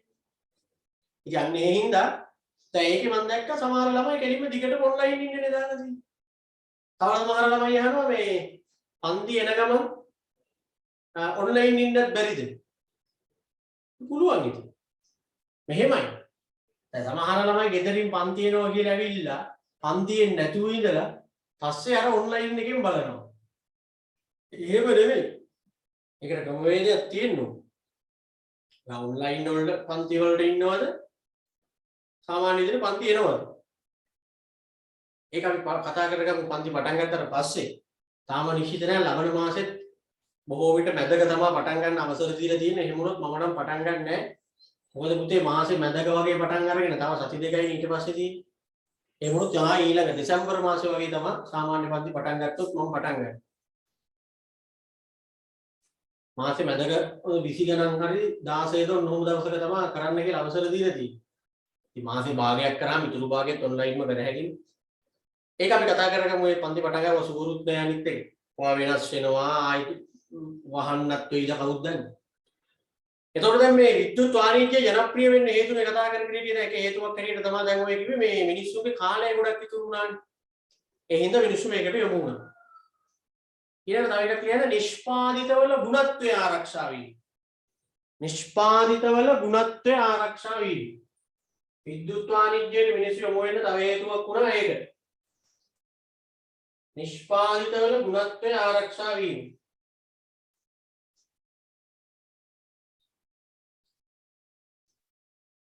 ඒ කොහොමද එහෙම වෙන්නේ? අන්තර්ජාලය හරහා කරනකොට කොහොමද ක්වොලිටිය වැඩි වෙන්නේ? ක්වොලිටිය වැඩි. ඇයි? ඇයි පුතේ මෙහෙමනේ වැඩි? දැන් හිතන්න ඔන්න ඔයා යනවා කඩේකට ෆෝන් එකක් ගන්න. කඩේකට ෆෝන් එකක් ගන්න ගියාම ඔයාගේ ඇසිරීම කොහොමද නිකන් හිතලා බලන්න. ඔන්න ගිහිල්ලා දැන් ෆෝන් එකක් අතට අරගෙන කඩේ කෙනාගේ ෆෝන් එකක් අරගෙන ඕක ඔන් කරලා බලන්න. හරි. ඕකෙන් ෆොටෝ එකක් ගහලා බලනවා සෙල්ෆියක් ගහලා බලනවා කැමරාව හොඳද කියලා. සින්දුවකුත් ප්ලේ කරලා බලනවා සවුන්ඩ් හොඳද කියලා. ටච් එක එහෙම කොහොමද කියලා හරියට ටච් කරලත් බලනවා. ස්පීඩ් එහෙම හොඳට ස්ලෝ වෙනවද කියලා ඉන්ටර්නෙට් මාර්ගුත් ගිහින් බලනවා. මේ ෆෝන් එකක් ගත්තාම කරන දේවල් මම කියන්නේ. කඩේ තාම ගත්තේ නැහැ මේ කඩේදී කරන ඒවා. ඒ සේරම කරලා වෙන එකක් බලමුද කියලා අහන්න. නැද්ද? අතර ගන්න පළවෙනි ෆෝන් එක අරන් එන්නේ නැහැ. ඊට වෙන මොනවද තියෙන්නේ? මේකේ මේ ගණන් වලට වෙන මොනවා බ්‍රෑන්ඩ් මොනවද වලද ෆෝන් 4ක් විතර බැලුවා. ඔය ෆෝන් 4ම අර විදිහට තමයි බලන්නේ ඔයා. ෆොටෝ ගහලා බලනවා, සින්දු දාලා බලනවා, සේරම බලනවා. ඒ සේරම බලලා මම එන තව අර එහා පැත්තේ කඩේ චුට්ටක් බලලා එන්න. තව වෙන කඩේකත් බලලා එන්න පොඩ්ඩක්. කියලා ආයෙ යනවා වෙන කඩේකට. ටවුන් එකේ ෆෝන් කඩ 3ක් තියෙනවා නම් 3ටම යනවා. 3ටම ගිහිල්ලා ෆෝන් වලට අර වැඩේ කරලා ඔය හරි ඉතින් එක කඩේකින් දැන් එක ෆෝන් එකක් ඔයා ගන්නවා. හරි. සමහරට ගන්නෙම නැතුව. එතකොට ඔයා නිකමට හිතන්න පුතේ ඔය කඩේ තියෙන ෆෝන් ටිකට කඩේ ඩිස්ප්ලේ දාලා තියෙන ෆෝන් වලට ඔයා ඔය කරපු වැඩේ තව කී දෙනෙක් කරලා නැද්ද? ඒ ඔයා කරපු වැඩේම තව කී දෙනෙක් කරලා නැද්ද? එතකොට කවුරු හරි එකෙක් ඇවිල්ලා ෆෝන් එක ගෙනියනවා. ඒ මිනිස්සයා ලස්සන පෙට්ටියක එහෙම දාලා කවර එක දාලා දැන් අලුත් ෆෝන් එකක් කියලා ගෙනියන්නේ. අලුත් ෆෝන් එකක් කියලා ගෙනිච්චට පරණ එකක් නේ ගෙනියන්නේ. ඇයි එහෙම කියන්නේ? ඇයි පුතේ ඉතින් කඩේට එන එක ආව ෆෝන් කරලා ෆොටෝ ගහලා සේරම කරලා බලගන්නේ තියෙන්නේ. පාවිච්චි කරපු එකක් ගත්තා වගේ තමයි අපි නිකන් හිත හදාගෙන අලුත් එකක් කියලා ගෙනාවා. එක්කෙනෙක් ටික කාලයක් පාවිච්චි කරේ නැති උනාට ඉතින් කඩේට එන එක ඒක පාවිච්චි කරනවා. කවුරුහරි කොයි ෆෝන් එක දැන් ඉතින් අරන් යනවා අලුත් ෆෝන් එකක් ගෙනාවා වගේ. බලනකොට ඉතින් පාවිච්චි කරපු එකක් ගෙනිච්චා වගේ තමයි. එතකොට ඔයගොල්ලෝ කියයි මෙහෙම. එහෙම ගන්න නැහැ. අපි ඉතින් අර ඉස්සරහා පේන්න තියෙන ඒවා ගන්න නැහැ. අපි අස්සෙන් පෙට්ටිය දාපු එකක් ඉල්ලනවනේ. ඉල්ලන්නකො පෙට්ටිය දාපු එක. එතකොට උ ඉතින් අස්සෙන් ගිහිල්ලා ගෙනත් දෙනවා. ඒ જાතිය වෙන එකක් හොඳට පැක් කරපු එක. ඒත් මීට කාලයකට කලින් ওই විදිහට ඉස්සරහා තිබ්බ එකක් තමයි. නැතු ඉස්සරහා දාලා පේන්න දාලා තියෙන ෆෝන් විසි කරනවද? ෆෝන් කඩේකට ගියාම අර හෙනත් මේක ෂෝකේස් එකක ෆෝන් ටික දාලා තියෙනවා. ඔයා හිතන්නේ ඔය ටික මිනිස්සුන්ට බලන්න විතරයි. ඉතින් ඊට පස්සේ විසි කරලා දානවද? නෑ ටික දවසක් යනකොට ඕකේ තියෙන ටික ගෙනහිල්ලා අස්සෙන් දිනනවා. අස්සේ ටිකක් ගෙනල්ලා ආයෙ ඩිස්ප්ලේ දානවා. ඔය ඔක්කොම විකුණනවා. කවුරු හරි කෙනෙක් ගන්නෝ. අපි 10 පාරක් දවසකට මිනිස්සු 20ක් 30ක් ගිහිල්ලා පාවිච්චි කරලා බලලා ඉන්න ෆෝන් එක අලුත් එකක් කියලා අපි කියන්නේ. ඒතර බලන්න ක්වොලිටි අඩු වෙලා. ටීවී කඩේකට යන්න බලන්න. ටීවී විකුණන්න තියෙන්නේ. බලන්නකො ඒ කඩේ තියෙන ටීවී සේරම දාලානේ තියෙන්නේ. හතර වටේ ටීවී ටික දාලා එක එක channel දාලා 3D වීඩියෝ දාලා සිංගර් හරි මොකකට හරි ගියාම අපිට වෙනවා එහෙන ලොකු ටීවී පොඩි ටීවී අත වටේ ඉතින් ඔක්කොම දාලා. ටීවී ටික ඔක්කොම දාලානේ ඉතින්. හැබැයි දැන් අපි ටීවී එකක් ගන්න යනවනේ එතකොට. අරගෙන දැන් අපි ගහලා තියෙන දාලා තියෙන ටීවී දිහා බලලා අපි කියනවා එහෙනම් මේ ජාතියෙන් එකක් දෙන්න මේක එපා වෙන එකක් දෙන්න. එහෙනම් අපි නිකන් අපේ අලුත් එකක් එපා. අනේ ඉතින් අර අස්සේ ඉඳලා පෙට්ටි එක දාපු එක ගෙනහල්ලා දෙන්න. දැන් ඔයා හිතන්නේ අර වටේ ගහලා තියෙන ටීවී ටික විසි කරනවද? නෑ ඒ ඩිස්ප්ලේ දාන ඒවාම තමයි අස්සේ ආයෙ ගිහින් තියන්නේ ටික දවසක් ගියාම. විකුණනවා ඒගොල්ලෝ. එතකොට බලන්න උන්ගාමයි පාවිච්චි කරපු ටීවී එකක් ගෙනාවා වගේ. ගෙදර තියෙන ටීවී එකවත් එච්චර වෙලා දාලා තියන්නේ නෑ. මොනවා හරි අවශ්‍ය ටෙලි නාට්‍යයක් හරි නිවුස් හරි මොකක් හරි බැලුවා ඕෆ් කරා. අර කඩේ ටීවී උදේ ඉඳලා කඩේ වහනකම්ම දාලානේ. එක දිගට දාලා. ඉතින් කවුරු හරි මිනිස්සෙක් ඔය ටීවී එක අරන් යනවනේ සල්ලි දීලා. එතකොට පාවිච්චි කරපු එක නේ ගෙනල්ලා තියෙන්නේ බලන් ගියාම. අන්න ඒකයි වැඩි. හැබැයි ඉන්ටර්නෙට් එකෙන් ගණදෙනු කරනකොට ඔය කතන්දර නේ. කෙලින්ම මෙහෙන් අදාළ නිෂ්පාදන ආයතනයට ඕඩර් එක දැම්මා එහෙන් කෙලින්ම එනවා. කවුරුවත් අල්ලලවත් නැහැ.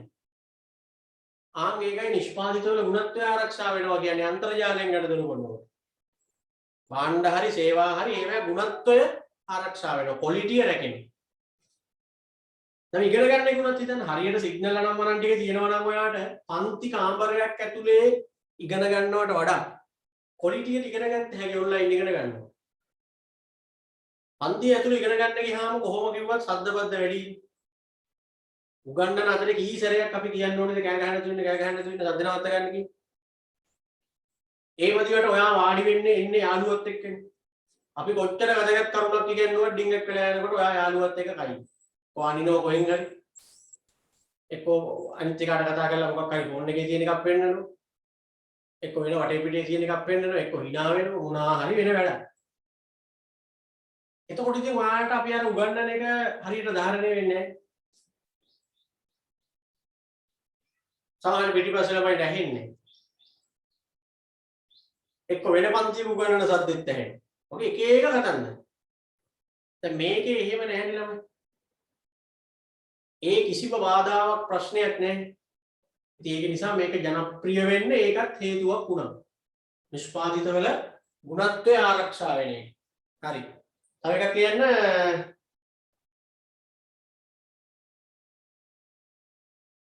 ව්‍යාපාර කටයුතු වේගවත් වීම. විද්‍යුත් වාණිජ්‍ය ජනප්‍රිය වෙන තව හේතුවක් තමයි ව්‍යාපාර කටයුතු වේගවත් වීම. මේ ඉන්ටර්නෙට් එකෙන් කරනකොට ටක් ගාලා කරගත්ත හැකි වැඩ.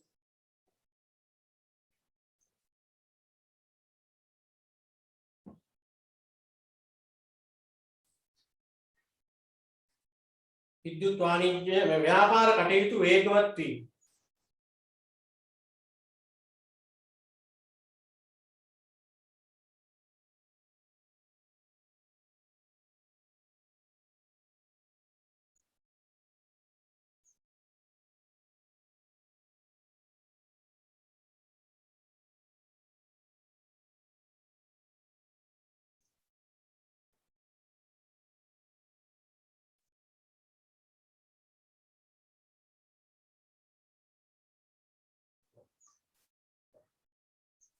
ව්‍යාපාර කටයුතු වේගවත් වීම.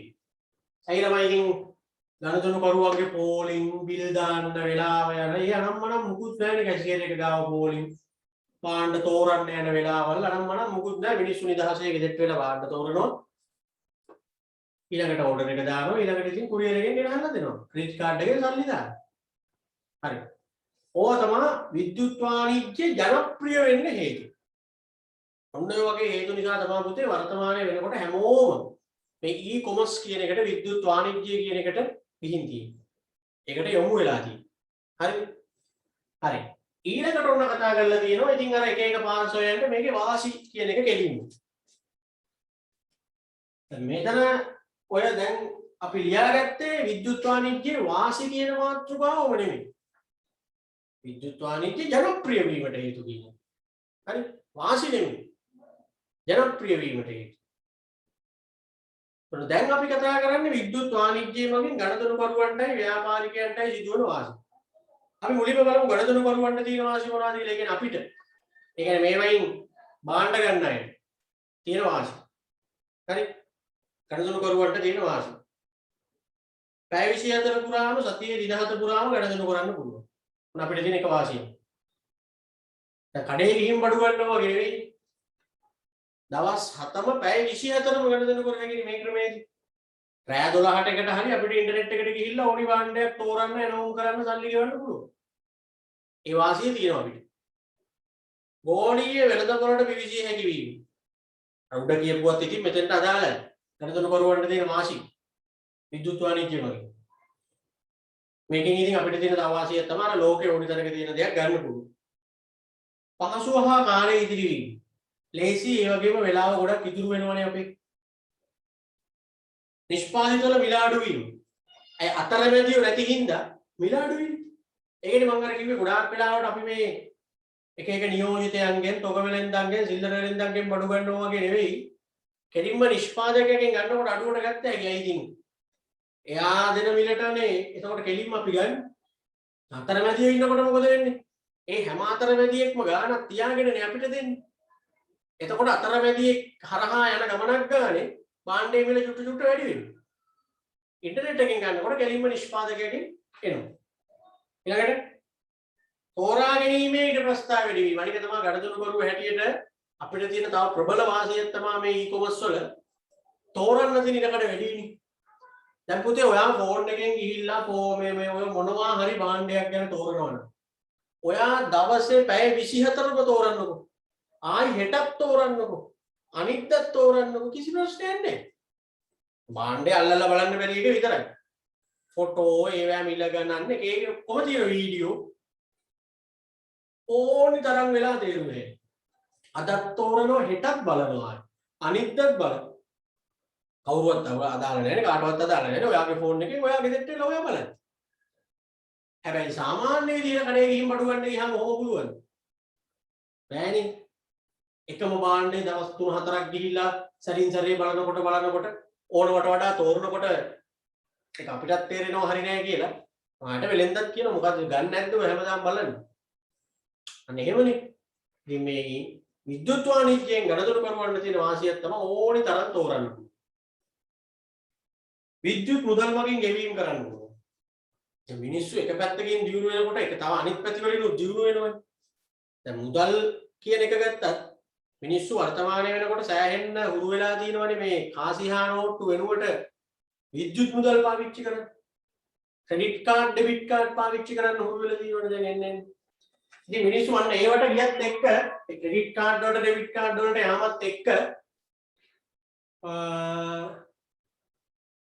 දැන් විද්‍යුත් වාණිජ්‍ය තුල තියෙන තව වාසියක් තමයි මිනිස්සුන්ට අර තමන් ගාව තියෙන කාඩ් එක පාවිච්චි කරලා බඩු ගත්තා. දැන් මුතේ ඇත්තටම වර්තමානයේ අලුත් පරම්පරාවේ ගොඩාක් මිනිස්සු මේ පර්ස් වල සල්ලි දාගෙන යන්නේ. කාඩ් එක තමයි පර්ස් එකේ තියෙන්නේ කොයි වෙලේ. කාඩ් එක තමයි තියාගෙන ඉන්නේ. හරි. සල්ලි නැන්නේ දැන් සමහර වෙලාවට එකපාර මේ පර්ස් එක වල රුපියල් 20ක්. කාඩ් එක පාවිච්චි කරලා හුරු වෙන කාඩ් එකම තමයි තියෙන්නේ. ලේසි. ඉතින් අන්න ඒක වාසියක් වෙනවා ගණදෙනු කරුවන්ට. අයි ඉතින් ඉන්ටර්නෙට් එකෙන් බඩු ගන්නකොට කාඩ් එකෙන්ම ගෙවුවේ. ලියකියවිලි අඩු වීම අනිත් වාසිය. ඒ කියන්නේ ගණදෙනු කරුවන්ට තියෙන තව වාසියක් තමයි මේකෙන් ලියකියවිලි භාවිතය අඩුයි. මුකුත් නැහැ. ඕඩර් කරා බාන්නේ වෙනවා. පොළ පුරවන්නයි, අත්සන් කරන්නයි, බිල් තියාගන්නයි මුකුත් නැහැ. වෙළඳ සැලට යාමට අවශ්‍ය නොවී කඩේට යන්න ඕනිත් නැහැ. ඔන්න ඕවා තමයි විද්‍යුත් වාණිජ්‍ය කියන එකෙන් ගණදෙනු කරුවන්ට තියෙන වාසිය. හරිද? විද්‍යුත් වාණිජ්‍ය කියන එකෙන් ගණදෙනු කරුවන්ට තියෙන වාසිය. يعني මේ බඩු ගන්න අය කස්ටමර්ස්ලා. ඊළඟට තියෙනවා ව්‍යාපාරිකයට තියෙන වාසිය. ආදැන් එහෙනම් මට කියන්න බලන්න ඔයගොල්ලෝ ටිකක් හිතලා බලලා කරුණක් දෙකක් බලන්න දැන් ටිකක් තේරිච්ච හින්දා පුතේ මේ e-commerce කියන එක එහෙම නැත්නම් මේ ඉන්ටර්නෙට් එක හරහා භාණ්ඩ මිලට ගන්නවා හා විකුණනවා කියන සිද්ධියත් එක්ක ව්‍යාපාරිකයන්ට තියෙන වාසිය මොනවාද? කියන්න බලන්න ටිකක්. අර ජනප්‍රිය වීමට හේතු ලිව්වේ කලින් ඒ ගොඩේ තියෙනවා. මට කියන්න ව්‍යාපාරිකයන්ගේ පැත්තෙන් බැලුවාම විද්‍යුත් වාණිජ්‍ය කියන එකේ තියෙන වාසිය හිතලා කියන්නකෝ එකක්. අර අතරක් තියෙනවා ඉතින්. ජනප්‍රිය වීමට හේතු ගොඩේ තියෙනවා. එකක් තර ලියකියවිලි භාවිතය අඩු වීම කියන එක ළමයි ව්‍යාපාරිකයන්ට ලොකු වාසියක්. ඒක ගණතුණු කරුවට වඩා ව්‍යාපාරිකයට තමයි වාසියක් එන්නේ. මොකද එයාටනේ වෙලා යන්නේ ඒවට සේවකයෝ තියාගෙන ඒව කරන්න ඕනේ. ඉන්ටර්නෙට් එකෙන් ගන්නකොට ඒ කතන්දර මොකුත් නැහැනේ. අහන ලියන ලියකියවිලි භාවිතය අඩු වීම. ලියකියවිලි භාවිතය අඩු වීම.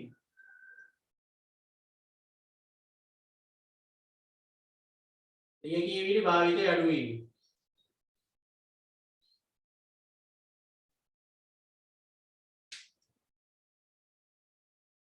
ලියකියවිලි භාවිතය අඩු වීම.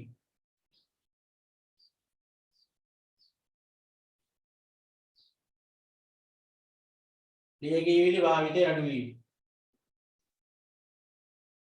අවාසිත් තියෙනවා පුතේ දැන් ළමෙක් අහනවා එතකොට විද්‍යුත් වාණිජ්‍ය අවාසි නැද්ද කියලා. අවාසි කියන්නේ මෙහෙමයි සීමාකම් තියෙන්නේ. සීමාකම් මේ කියන්නේ නිකන් බාධාවන් වගේ තියෙනවා ඉතින්. හරි? ඒ බාධාවන් කියන්නේ ඒවා අපිට හිතලා තමයි ගන්න තියෙන්නේ. බාධාවන් හැටියට දැන් ඔය සිග්නල් නැති වෙන ඒවා. ඒ කියන්නේ සෑම ප්‍රදේශයකට මේ අදාළ පහසුකම් නැති එක. අනිත් එක තමයි මේවාට මිනිස්සු බයයි. තාක්ෂණයට තියෙන බය. අනික මිනිස්සුන්ට පුරුදුනේ. ඒ කියන්නේ සාම්ප්‍රදායික ක්‍රම වලටම හුරු වෙලා තියෙන එක. ඒකයි. ඒවා ඇවිල්ලා බාධා කියලා කියන්නේ අවාසි කියලා ගන්නවා. ඒ මේකෙන් අපිට නරකක් වෙන්නේ නැහැ. එන්නේ මේක කරන්න ගියාම බාධා ටිකක් එනවා. සීමාකම් ටිකක් එනවා. මිනිස්සු දන්නේ නැහැ, මිනිස්සුන්ට සුවර් නැහැ, මිනිස්සු බයයි. අදාළ පහසුකම් ටික හැමෝටම නැහැ. ඒ වගේම තියෙනවා. හරිද? අද අපි කතා කරගෙන ඉන්නේ ව්‍යාපාරිකයට තියෙන වාසියනේ. විද්‍යුත් වාණිජ්‍ය වලින් ව්‍යාපාරිකයට තියෙන වාසිය එකක් ලිව්වා ලියකියවිලි භාවිතය අඩු වීම ඒකේ යට වාසියක්. අනිත් එක තමයි ස්ථානගත කිරීමේ ගැටලු මතු නොවීම. ස්ථානගත කිරීමේ ගැටලු මතු නොවීම. ස්ථානගත කිරීමේ ගැටලු මතු නොවීම. ස්ථානගත කිරීමේ ගැටලු මතු නොවීම.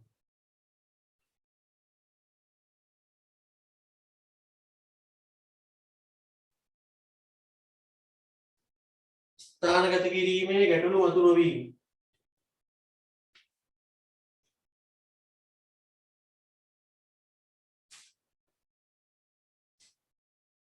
ඒ කියන්නේ මොකද්ද ඒ කතාව? දැන් අපි දන්නවා ව්‍යාපාරයක් පටන් ගන්නකොට ඒ ව්‍යාපාරය සඳහා තැනක් තෝරන්න ඉපේ. ඒ තැන සෑහෙන්න වැදගත්නේ. ගැළපෙන තැනකේ පෑ පුතේ බිස්නස් එකක් පටන් ගන්න. දැන් එළවලු කඩයක් දානවා නම් මිනිස්සුන්ට ලේසියෙන් එන්න පුළුවන් මිනිස්සු ගැවසෙන තැනක දාගන්න ඕනේ. පොත් කඩයක් දානවා නම් ඉස්කෝලයක් ගාව හරි පන්තියක් ගාව හරි එහෙම දාගන්න ඕනේ. ඒවා ගන්නට තැන් බලලා එපා දාගන්න නැතුව ඉතින් බිස්නස් පටන් ගන්න වැඩක් නැහැ. කොහාටවත් නැති තැනක කඩයක් දාගත්තට ළමයි බිස්නස් වෙන්නේ නැහැ.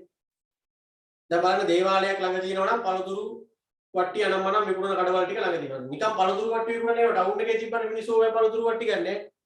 දේවාලේ ළඟට ගිහිල්ලා එතනින් පළතුරු ගන්න. ඒ කියන්නේ තැන බලලා දාගන්න ඕන. දැන් කෑම කඩයක් ඒ කඩයක් වුණත් ඉතින් මිනිස්සු නිතර කැමසෙන තැනක දාගත්තොත් බිස්නස් හොඳයි. ලේසියකට මිනිස්සු වෙන්නේ නැති තැනක ඔක දාගත්තා ඉතින් මිනිස්සු එන්නේ නැහැ. එහෙනම් මොන විදිහේ ව්‍යාපාරයක් පටන් ගත්තත් තැන ගැන සැලකිලිමත් වෙන්න එපා. හැබැයි ඊ-කොමර්ස් වලදී තැන අදාළනේ. දැන් ගොඩාක් බිස්නස් තියෙනවා ළමයි තැනක් නැහැ. තැනක් නැහැ කියන්නේ ගෙදර තියාගෙන තමයි විකුණන්නේ. ෂෝරූම් එකක් දාගෙන පාරක් අයිනේ ගෙව මොකද්ද පොඩ නැගිලි කුලී ගෙව එහෙම දඟලන්න ඕනේ නැහැ. දැන් මම මොනවා හරි අයිටම් එකක් විකුණන්න හිතන් ඉන්නවා කියන්නකො. මම ෆෝන් විකුණන්න හිතනවා. මම කොහේ හරි පිටරට ඉන්න යාළුවෙක් එක්ක සම්බන්ධතාවයක් ගොඩනගාගෙන මම ඔන්න ෆෝන් ටිකක් ගෙන්නනවා ලංකාවට.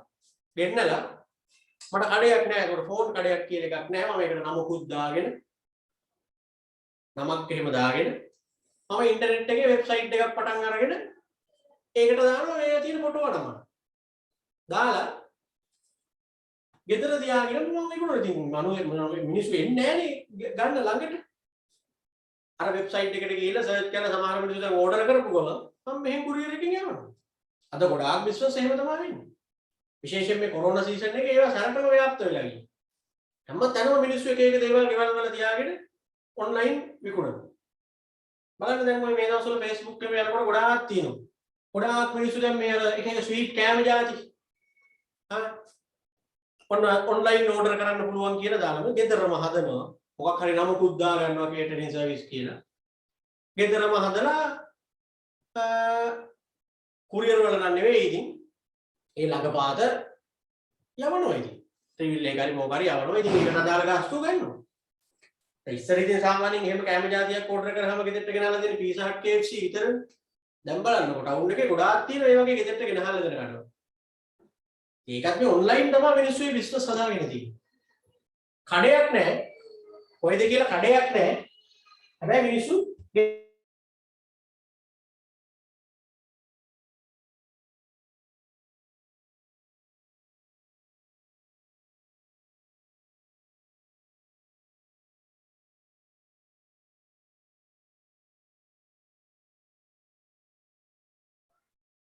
කඩයක් නැහැ වෙළඳසැලක් නැහැ.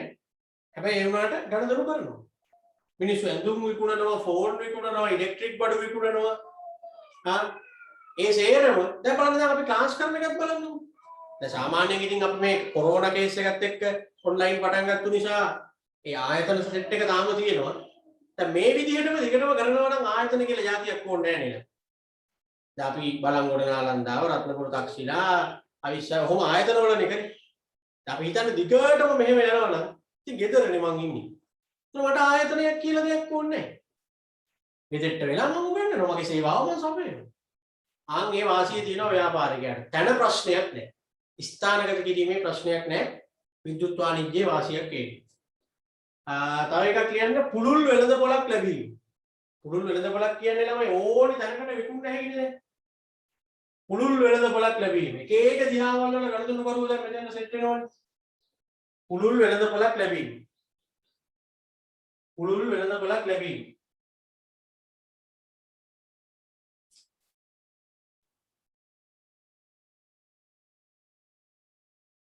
පුළුල් වෙළඳපොළක් ලැබීම.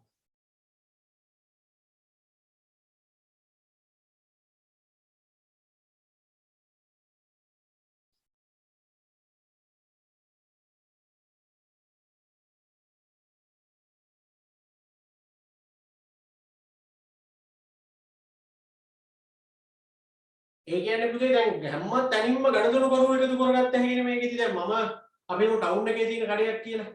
එතකොට ඒ කඩේට එනවා නම් එන්නේ ඒ ටවුන් එකට එන මිනිස්සු ටික විතරනේ. දැන් මම රත්නපුරේ ක්ලාස් එකක් කරනකොට රත්නපුර ටවුන් එකට එන්න පුළුවන් ළමයි විතරනේ රත්නපුරේ මේ පන්තියට එන්නේ. අවිස්සාවේල්ලේ කරනකොට එතෙන්ට එන්නේ අවිස්සාවේලට එන්න පුළුවන් ටික විතරනේ. බලංගොඩ කරනකොට එතෙන්ට එන්නේ බලංගොඩට එන්න පුළුවන් ළමයි ටික විතරනේ. ඔන්ලයින් කරනකොට මොකද කියන්නේ? ලංකාවේ ඕනේ ළමයෙක්ට මේ පන්තියට සම්බන්ධ වෙන්න පුළුවන්. ඔයගොල්ලන්ට ඔයගොල්ලන්ගේ පැත්තෙන් ඔයගොල්ලන්ටත් ඒක වාසි, අපේ පැත්තෙන් අපිටත් වාසි ඉතින්. එක එක ප්‍රදේශවල ගණතුණු කරුවෝ සම්බන්ධ වෙන්න. අන්න ඒක ව්‍යාපාරිකයන්ට තියෙන තව වාසියක්. ලොකු මාකට් එකක් හැදෙනවා. පුළුල් වෙළඳපොළක් ලබා ගන්න පුළුවන්. තව එකක් කියන්න පැය 24ම ගණදෙනු වීම නිසා පිරිවැටුම වැඩි වීම. පැය 24ම ගණදෙනු වීම නිසා පිරිවැටුම වැඩි වීම.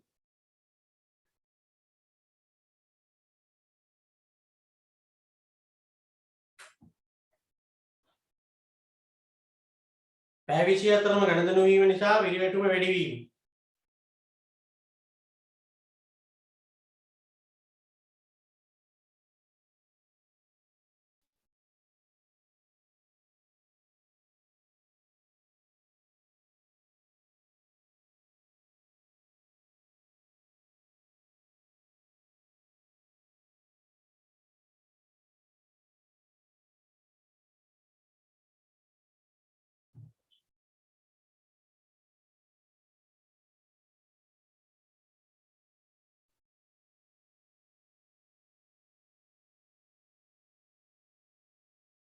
හරිනේ.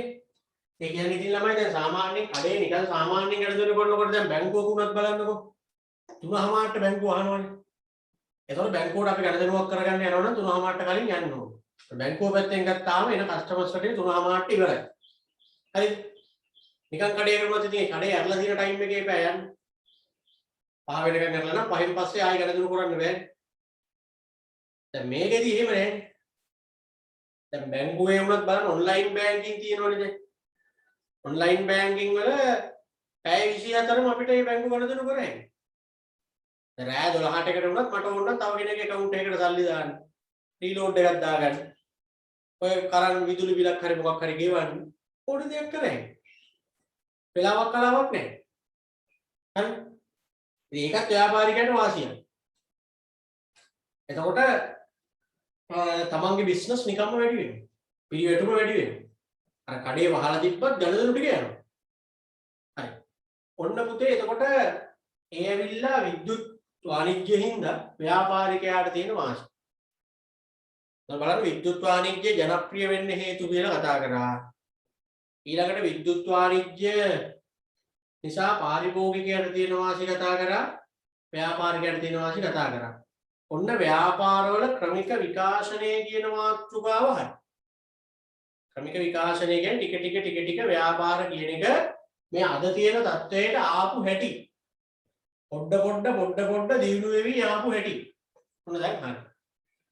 අපි එකපාරක් මුලින් ඉඳලා මතක් කරමු මේ පළවෙනිම සංකල්පයේ ඉඳලා චුට්ටක් අපි නිකන් පෙළගස්සෝ ගමු. මුලින්ම මිනිස්සු හිටියා ඍජු නිෂ්පාදනය. ඊළඟට පුද්ගල විශේෂීකරණය වුණා. ඒ හින්දා අතිරික්ත විහි වුණා. අතිරික්ත විහි වෙච්ච හින්දා භාණ්ඩ හුවමාරුවකට ගියා. භාණ්ඩ හුවමාරුවේ දුෂ්කරතා හින්දා වෙළඳාම බිහි වෙනවා. වෙළඳාමත් එක්ක වක්‍ර නිෂ්පාදනයේ මුදල් භාවිතය එනවා. උපකාරක සේවා දියුණු වෙනවා. කාර්මික විප්ලවයක් ඇති වෙනවා. තොරතුරු යුගයකට යනවා. 10ක් තියෙනවා. අතීතයේ සිට වර්තමානයේ දක්වා ව්‍යාපාර විකාශනය වූ ආකාරය කෙටියෙන් පැහැදිලි කරන්න කියලා වගේ කිව්වොත් ඔය සංකල්ප 10ම දාලා ලස්සනට සම්බන්ධ කරලා සිංහල වචන දාලා හදලා ලියන්න ඕන. පැහැදිලි කරන්න කිව්වා. අතීතයේ ඉඳලා වර්තමානයේ වෙනකන් ව්‍යාපාර විකාශනය වෙච්ච හැටි පැහැදිලි කරන්න කිව්වොත් එහෙමයි කරන්නේ.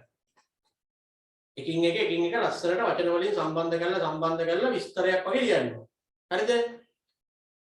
බැරි වෙලාවදී ඔය දැන් අපි ඔය කතා කරානේ දැන් වැදගත් සම්දිස්ථාන 10ක් ගැන ඍජු නිෂ්පාදනයෙන් පටන් අරගෙන ඕකෙලමයි මෙහෙමත් දෙන්න පුළුවන්. ව්‍යාපාර විකාශනයේ ප්‍රධාන අධ්‍යයන 4. ව්‍යාපාර විකාශනයේ ප්‍රධාන අධ්‍යයන 4 කියලා අහුවොත් ඔය කියපු 10න් 4ක් පුතේ වෙනම ගන්නවා. ප්‍රධාන 4 ලියන්න කියලා කිව්වොත් මේ 4ම ලියන්න ඕනි ගන්න. එකක් තමයි එතන පළවෙනියටම ගන්නේ භාණ්ඩ හුවමාරුව කියන්නේ. භාණ්ඩ හුවමාරුව තමයි එක හැටියට ගන්න. ඊළඟට මුදල් භාවිතය තමයි 2. කාර්මික විප්ලවය තමයි 3. කාර්මික විප්ලවය තමයි 3. ඊළඟට තොරතුරු යුගය තමයි 4.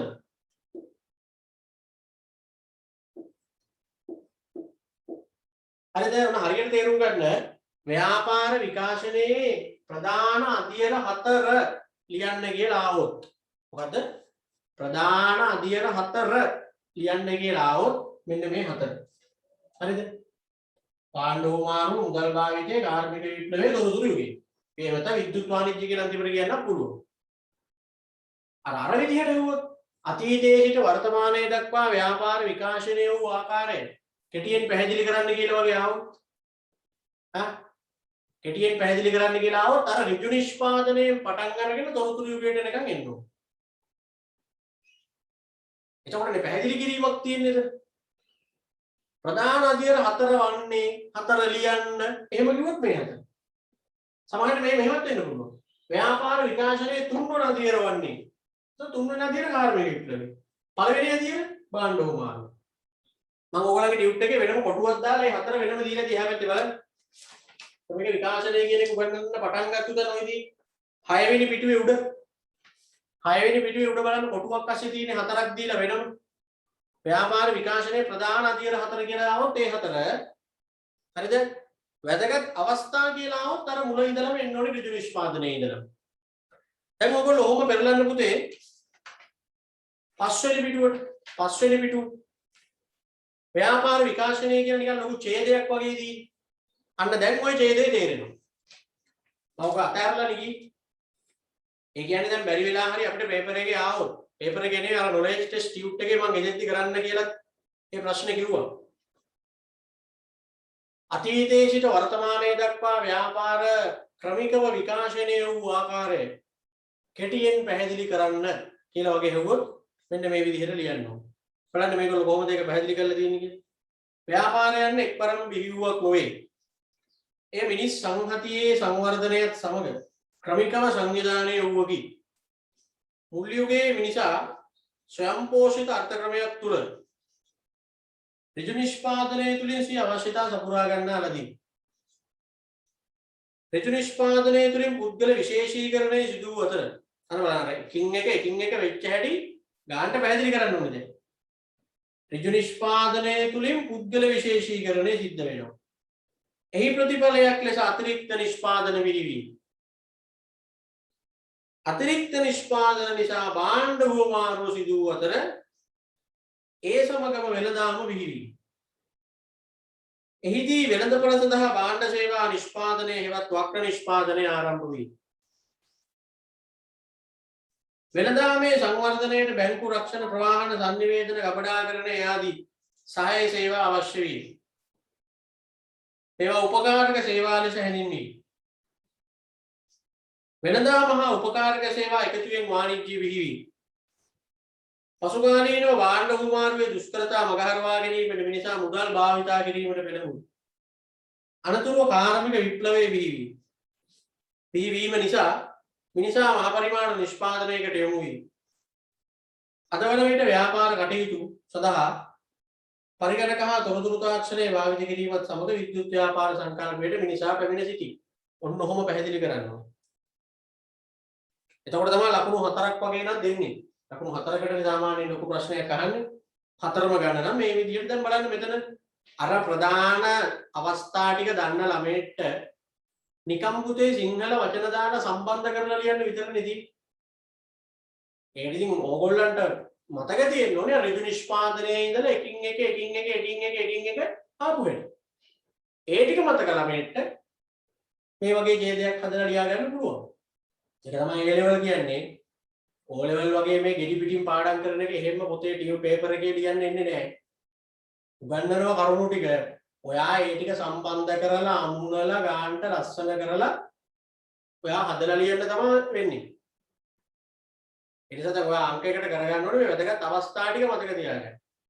ඊළඟට ඒ ටික සම්බන්ධ කරලා ලියා ගන්න පුළුවන්. ඊට අමතරව අර ප්‍රධානම අධ්‍යයන 4 ලියන්න කියලා වගේ ඇහුවොත් ව්‍යාපාර විකාශනයේ ප්‍රධාන අධ්‍යයන 4 ලියන්න කියලා වගේ ඇහුවොත් මෙන්න මේ 4. මේ 4ත් ඒ විදිහට වෙනම මතක තියාගන්න. හරි. දැන් ඕගොල්ලන්ගේ පුතේ චුට්ටක් ගන්න අනිත් ටියුට් එක.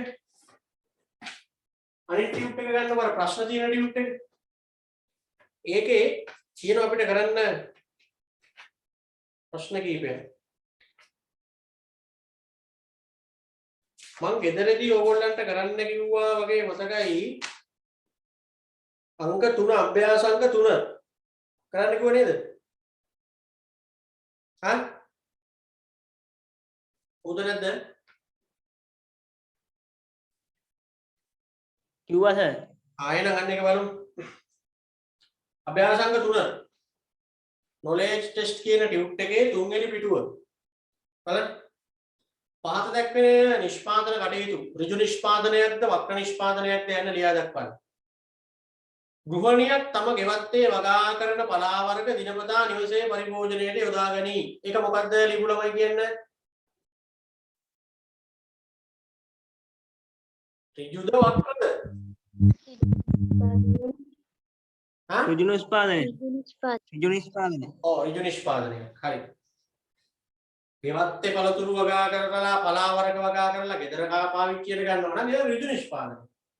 ඊළඟ එක ඉතා කුඩා කුකුළු ගොවිපලක් පවත්වාගෙන යන අයෙකු ඉන් ලැබෙන විතර අසල පිහිටි සිල්ලර කඩයකට ලබා දෙයි. ඒක මොන නිෂ්පාදනයක්ද? වක්‍ර නිෂ්පාදනය. වක්‍ර. ඒක වක්‍ර. රස කැවිලි වර්ග නිෂ්පාදනයේ දක්ෂතාවයක් දක්වන මිහිරි උත්සව සඳහා රස කැවිලි සැපයීමට ඇනවුම් බාර ගනී. ඒක මොකද්ද? වක්‍ර නිෂ්පාදනය. ඒකත් වක්‍ර. ඇනවුම් බාර අරගෙන කරනවා කියන්නේ ඉතින් සල්ලි වලටනේ කරන්නේ. මේ ගවයින් කීප දෙනෙක් සතු ගම්ලත් නිවසේ පරිභෝජනය සඳහා මේ කිරි නිෂ්පාදනය කරයි. ඒක ඍජු නිෂ්පාදනය. ඒක ඍජු. ඊතර පරිභෝජනයේද? හේන් ගොවිතැන් කරන සරණ පාලකයේ විලිද බඩේලිමු කරල් තම්බා නිවසේ ඉදිරිපිට ප්‍රධාන පාරේ තබා පාරේ ගමන් කරන්නන්ට අලෙවි කරයි. ඒක වක්‍ර නිෂ්පාදනය. වක්‍ර නිෂ්පාදනය. ඒකත් වක්‍ර. ඇඳුම් මැසීමට දක්ෂ කරුණාවදී තම දරුවන් සියලු දෙනාගේ හා ස්වාමියාගේ සියලුම ඇඳුම් ඇය විසින්ම වසා දෙනවාලු. ඒක ඍජු නිෂ්පාදනය. ඍජු නිෂ්පාදනය. ඔන්න ඊළඟට තියෙනවා හොඳට කල්පනා කරලා බලන ළමයෙක්ට ලිව්වේ. ඒක පොඩ්ඩක් නිකන් අර සාමාන්‍ය දැනීම කියන එක ටිකක් තියෙන්න ඕනේ. භාණ්ඩ හෝමාරු ක්‍රමය අතහැර මිනිසා වෙළඳාම දක්වා පරිවර්තනය වීමට හේතු වන්නට ඇත්තේ මොනවාද? මෙතෙන්ට ලියන්න වෙන්නේ මොනවද? මට කරුණු එපා. මෙතෙන්ට ලියන්න ඕනි කොයි ටිකද කියලා කියන්න බලන්න උගන්වලා තියෙනවා. මේ සතියේ උගන්වුවා අදත් මතක් කරා. භාණ්ඩුමාර පැති දුෂ්කරතා. අන්න හරි. මෙතෙන්ට ලියන්න වෙන්නේ මොනවද? භාණ්ඩ හෝමාරුවේ තියෙන දුෂ්කරතා ටික. එහෙනම් මෙතන අහලා තියෙන්නේ මොකද්ද බලන්න. භාණ්ඩ හෝමාරු ක්‍රමය අතහැර මිනිසා වෙළඳාම දක්වා පරිවර්තනය වීමට හේතු වන්නට ඇත්තේ මොනවද? මිනිස්සු භාණ්ඩ හෝමාරුවේ හිටියනේ. භාණ්ඩයක් දීලා භාණ්ඩයක් ගන්න එක. ඒ භාණ්ඩ හෝමාරුවේ හිටපු මිනිස්සු ඒක දාලා ඇයි වෙළඳාමකට ගියේ? ඒක දාලා වෙළඳාමකට ගියේ ඒකෙ තියෙන දුෂ්කරතා නිසා. තවරා මෙතන උත්තරේ හැටියට ලියලා තියෙන්න ඕනි භාණ්ඩ හෝමාරුවේ දුෂ්කරතා ටික. යුට් එකේ දීලා තියෙනවා. මොනවා දුෂ්කරතා? උවමනාතර දීඝ සමපාතයක් නොමැති වීම. එහා මෙහා ගෙන යාමේ අපහසු. භාණ්ඩ කුඩා කොටස් වලට බෙදීමේ අපහසු. වටිනාකම මැනීම දුෂ්කර වීම. ඔන්න වගේ භාණ්ඩ හෝමාරුවේ දුෂ්කරතා ටිකක් ලියුවනම් හරි. එළියලනේ ඇත්තේ. ඉදලදී ලියන්න කියලා කිව්වේ දැන් පත ගාලා වලියලා වැඩක් නැහැ. කියන විදිහට ගෙදෙද්දි ලියන්න කිව්වහම ගෙදෙද්දිම ලියන්න. උගන්නලා ඉවර වෙලා උගන්නපු කොටස් වල ඉන්නේ ලියන්න කියලා කියන්නේ. ඔන්න ඔයා දැන් ගන්න 27 වෙනි පිටුව කරලන්න පුතේ 27 වෙනි පිටුව. 27 වෙනි පිටුව පෙරලලා 10 වෙනි ප්‍රශ්නේ කරන්න බලන්න. දැන් සුරුස් ගන්න 10 වෙනි ප්‍රශ්නේ. විනාඩි 5ක් දෙන්න. 10 වෙනි ප්‍රශ්නේ කරන්න. 27 වෙනි පිටුවේ 10 වෙනි ප්‍රශ්නේ. ඔයාලට කියන්නේ කේස් ස්ටඩි ප්‍රශ්න කියලා. ඔයා තමයි ලකුණු 4කට එන්නේ පේපර් එකේ. බය නැතුව ප්‍රශ්නේ හේවින්සලේ කියවලා ඒගොල්ලෝ ඉල්ලන දේ දෙන්න බලන්න. 27 වෙනි පිටුවේ 10 වෙනි ප්‍රශ්නේ.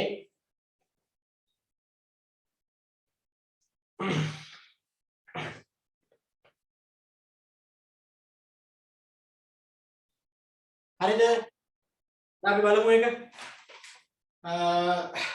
දැන් ළමයි මම එකක් දැන් මේ වෙලාවේ කියලා දෙන්න එපා. දැන් මේ වගේ ප්‍රශ්න වලට උත්තර ලියනකොට තියෙනවා උත්තර ලියන එක එක විදි. දැන් පේපර් එකේ එක එක ආකාරයේ ප්‍රශ්න ඔක්කොම අපිට එක වගේ පෙවුනට සිංහල අකුරු තිබ්බට ඒ ප්‍රශ්න ස්වරූපය ළම එකින් එකට වෙනස්. දැන් සමහර ඒවා තියෙනවා කෙලින්ම නම් කරන්න කියන. එතකොට අර උගන්නලා ටියුට් වල පාඩම් කරපුවා ඒ පිටින් ගෙඩි පිටින් ලිව්වම හරියි. සමහර ඒවා පැහැදිලි කරන්න කියන. පහදන්න කියන. එකඟ වේද නොවේද කියලා අහනවා. ඒවා අපි පේපර් කරන්න පටන් ගත්තාම කරමු. දැනට බලන්න දැන් මෙතන ලොකු විස්තරයක් දීලා වෙන ලොකු විස්තරයක් දීලා පල්ලෙහෙන් මේ එක එක සංකල්ප මතු කරලා පෙන්නන්න. මේ වගේ ප්‍රශ්න වලට උත්තර ලියද්දි ළමයි මතක තියාගන්න ඔය ලොකු පත හැලී තියෙනකොට ඒ ලොකු විස්තරේ කියවලා ඉවර වෙලා පල්ලෙහෙන් තියෙන ප්‍රශ්න කියවන්න යන්න එපා. ඔයාලට උපක්‍රමයක් හැටියට කියලා දෙන්නම්. ඔය වගේ ලොකු තඩි ප්‍රශ්නවලදී කරන්න ඕනි උඩ කියවලා යට කියවන්න එපා. යට කියවලා උඩ කියවන්න. මොකද කිව්වේ? ඔය එන ලොකු ප්‍රශ්න ආවහම දිග ප්‍රශ්න ආවහම ලොකු ඡේද වගේ ආවහම උඩ කියවලා යට කියවන්න එපා. යට කියවලා උඩ කියවන්න.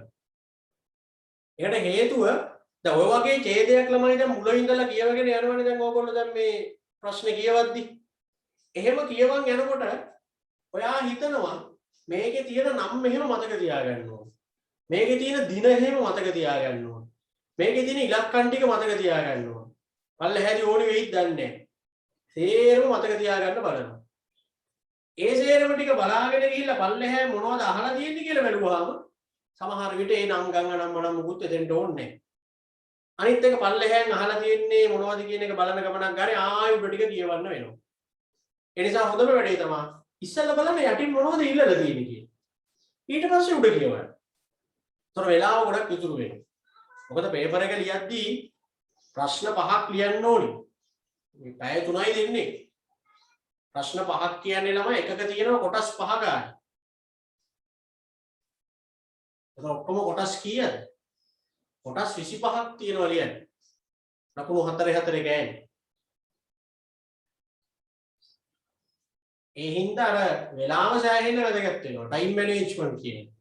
අපි රිවිෂන් එකේ අන්තිම කාලේ පේපර් කරද්දී ඒ විභාගයේ වගේම පැය 3කට පේපර් එක දීලා ටයිම් හරියට හදලා ඒ විදිහට තමයි තියෙන්නේ. ඉතින් ඒක නිසා එතකොට අපිට විනාඩියක් ඉතුරු වුණොත් ඒක වැදගත් විභාග ශාලාව ඇස්සේ. එහෙනම් මේ වගේ එන ලොකු ප්‍රශ්න ආවම උඩ ටික කියවලා යට කියවන්න යන්න එපා. යට ටික කියවලා උඩ කියවන්න. එතකොට හරි. දැන් බලන්න යටින් මොනවද ඉල්ලලා තියෙන්නේ කියන්නේ? මෙම සිද්ධියේ විස්තර වන කුමන කරුණු මගින් පහත සංකල්ප පිළිබිඹු වේද යන්න දක්වන්න. මෙම සිද්ධියේ විස්තර වන කුමන කරුණු මගින් පහත සංකල්ප පිළිබිඹු වේද යන්න දක්වන්න. ඍජු නිෂ්පාදනය. ඍජු නිෂ්පාදනය කියන එක විස්තර කරලා තියෙන්නේ උඩ ඡේදයේ කොතනින්ද බලන්න. පොලියපු ළමයි කියන්නේ. ඍජු නිෂ්පාදනය කියන එක විග්‍රහ වෙන්නේ උඩ තියෙන ඡේදයේ මොන කෑල්ලෙන්ද? කියන්න. ඔව් කියන්නේ නැහැ නේ. අන්න හරි.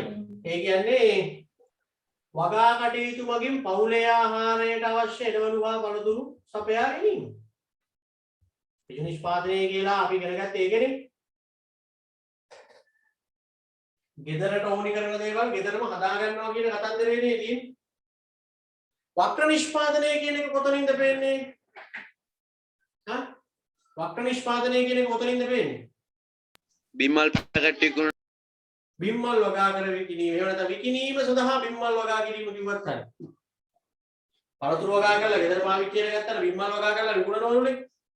ඉතින් බිම්මල් වගා කරලා විකුණනවනම් වක්‍ර නිෂ්පාදනය. වෙළඳාම කියන සංකල්පය කොතනද තියෙන්නේ?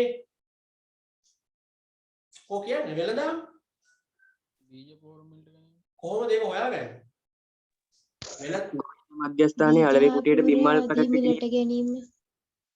පුතේ මෙහෙමයි වෙළඳාම කියන සංකල්පය හරියට විග්‍රහ වෙන්න නම් මිලට ගැනීම විකිණීම දෙකම තියෙනවා.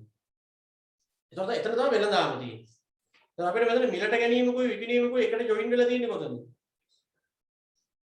ආමේදී ගොවිජන සේවා මධ්‍යස්ථානයෙන් බීජ පොහොර ආදිය මිලටගෙන එහි ඇති අලෙවි කුටියට බිම්මල් පැකට් විකිණීම. මිලට ගැනීමයි විකිණීමයි දෙකම තියෙනවා. වාණිජ්‍ය කියන එක හැදෙන හැටි තාම දන්නේ නැහැ. ඒක අර ඊළඟට තියෙන අපි ගැනීම සටහනේ උගන්වන්න තියෙන්නේ. වාණිජ්‍ය කියන්නේ පුතේ වෙළඳාම හා උපකාරක සේවා දෙක එකතු වෙන්න ඕනේ. දැන් මෙතන වෙළඳාමයි උපකාරක සේවායි දෙක එකතු වෙච්ච අවස්ථාවක් තියෙනවනේ. ආවචිනේ බැංකු ණයක් ගත්ත කතන්දරයක් තියෙන්නේ. ඒ උපකාරක සේවා කියලා කියන්නේ දන්නවනේ පහක් උගන්වලා තියෙන්නේ. ප්‍රවාහනයේ රක්ෂණයේ sannivedanaya බැංකුකරණයේ ගබඩාකරණයේ කියලා. ඒතර මෙතන වෙළඳාම කියන කතන්දරේ සිද්ධ වෙලා තියෙනවා. ඒකෙදි බැංකුකරණය කියන දේ උදව් වෙලා තියෙනවා මේ. එහෙනම් ඒ දෙක එක්තෙන් වුණාම ඒකට අපි කියන්නේ වාණිජ්‍ය කියන කොමර්ස් කියන. ඒක මම කියලා දෙන්නම් ඊළඟට පාඩමේ උගන්වන්න තියෙන්නේ එතන. දැන් මෙතන ප්‍රශ්නේ ආපු හින්දා අපි ලියමු. බැංකු ණය ලබාගෙන බිම්මල් වගා කර විකිණීම. බැංකු ණය ලබාගෙන බිම්මල් වගා කර විකිණීම.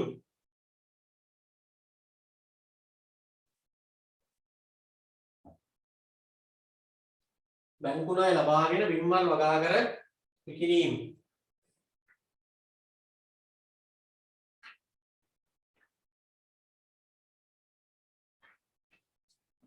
ඊළඟට ඔයගොල්ලන්ට මම ගෙදරදී කරන්න කියලා කිව්වා 26 වෙනි පිටුවේ 9 වෙනි ප්‍රශ්නේ. එතකොට මම ඒකට උත්තර දැන් කියන්න යන්නේ නැහැ. එතෙන්ට එන්නේ අර අපි දැන් මීට ටිකකට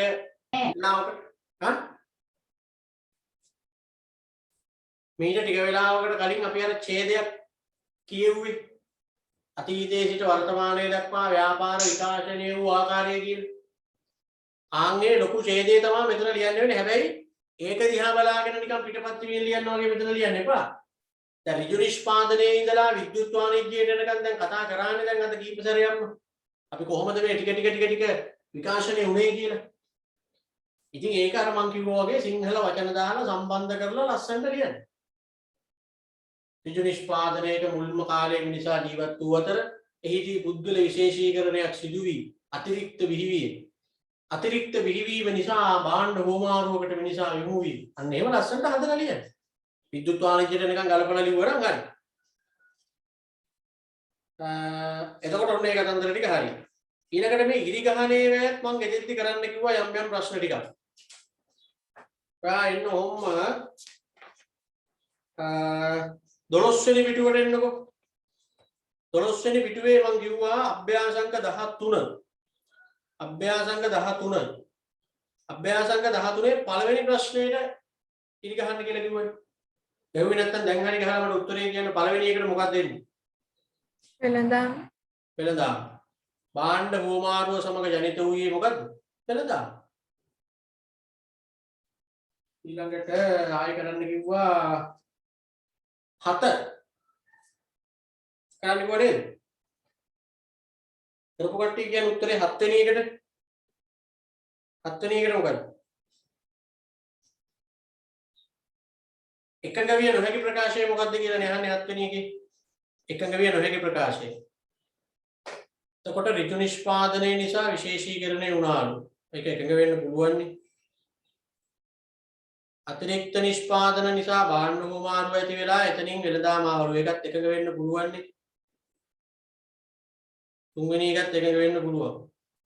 එකඟ වෙන්න බැරි ප්‍රකාශය තමයි උත්තර. ඔව්. 4. ඔව් 4. එකඟ වෙන්න බැරි ප්‍රකාශය තමයි 4. එකඟ වෙන්න බැරි ප්‍රකාශය 4. ඊළඟට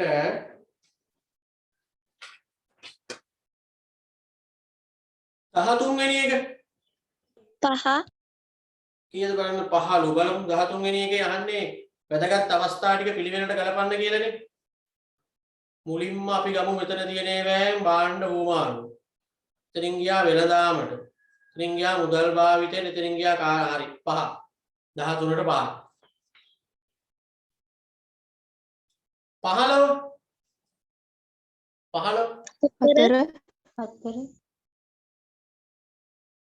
ඔව් ඍජු නිෂ්පාදනය. හරි. ළඟට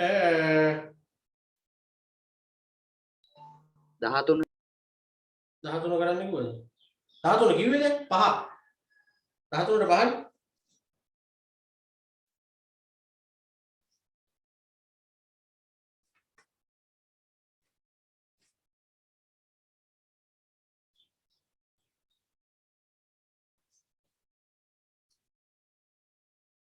ආයෙ කරහැකි මෙන්න මේ ටික මාක් කරගන්නකො. මේ ටික මාක් කරගන්න එතකොට ගෙදෙද්දි කරන්න පුළුවන්. 29 30 25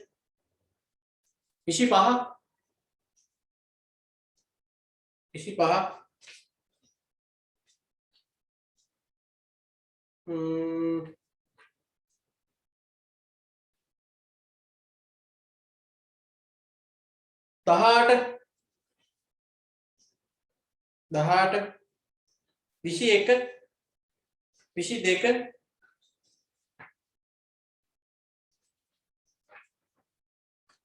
32 33 35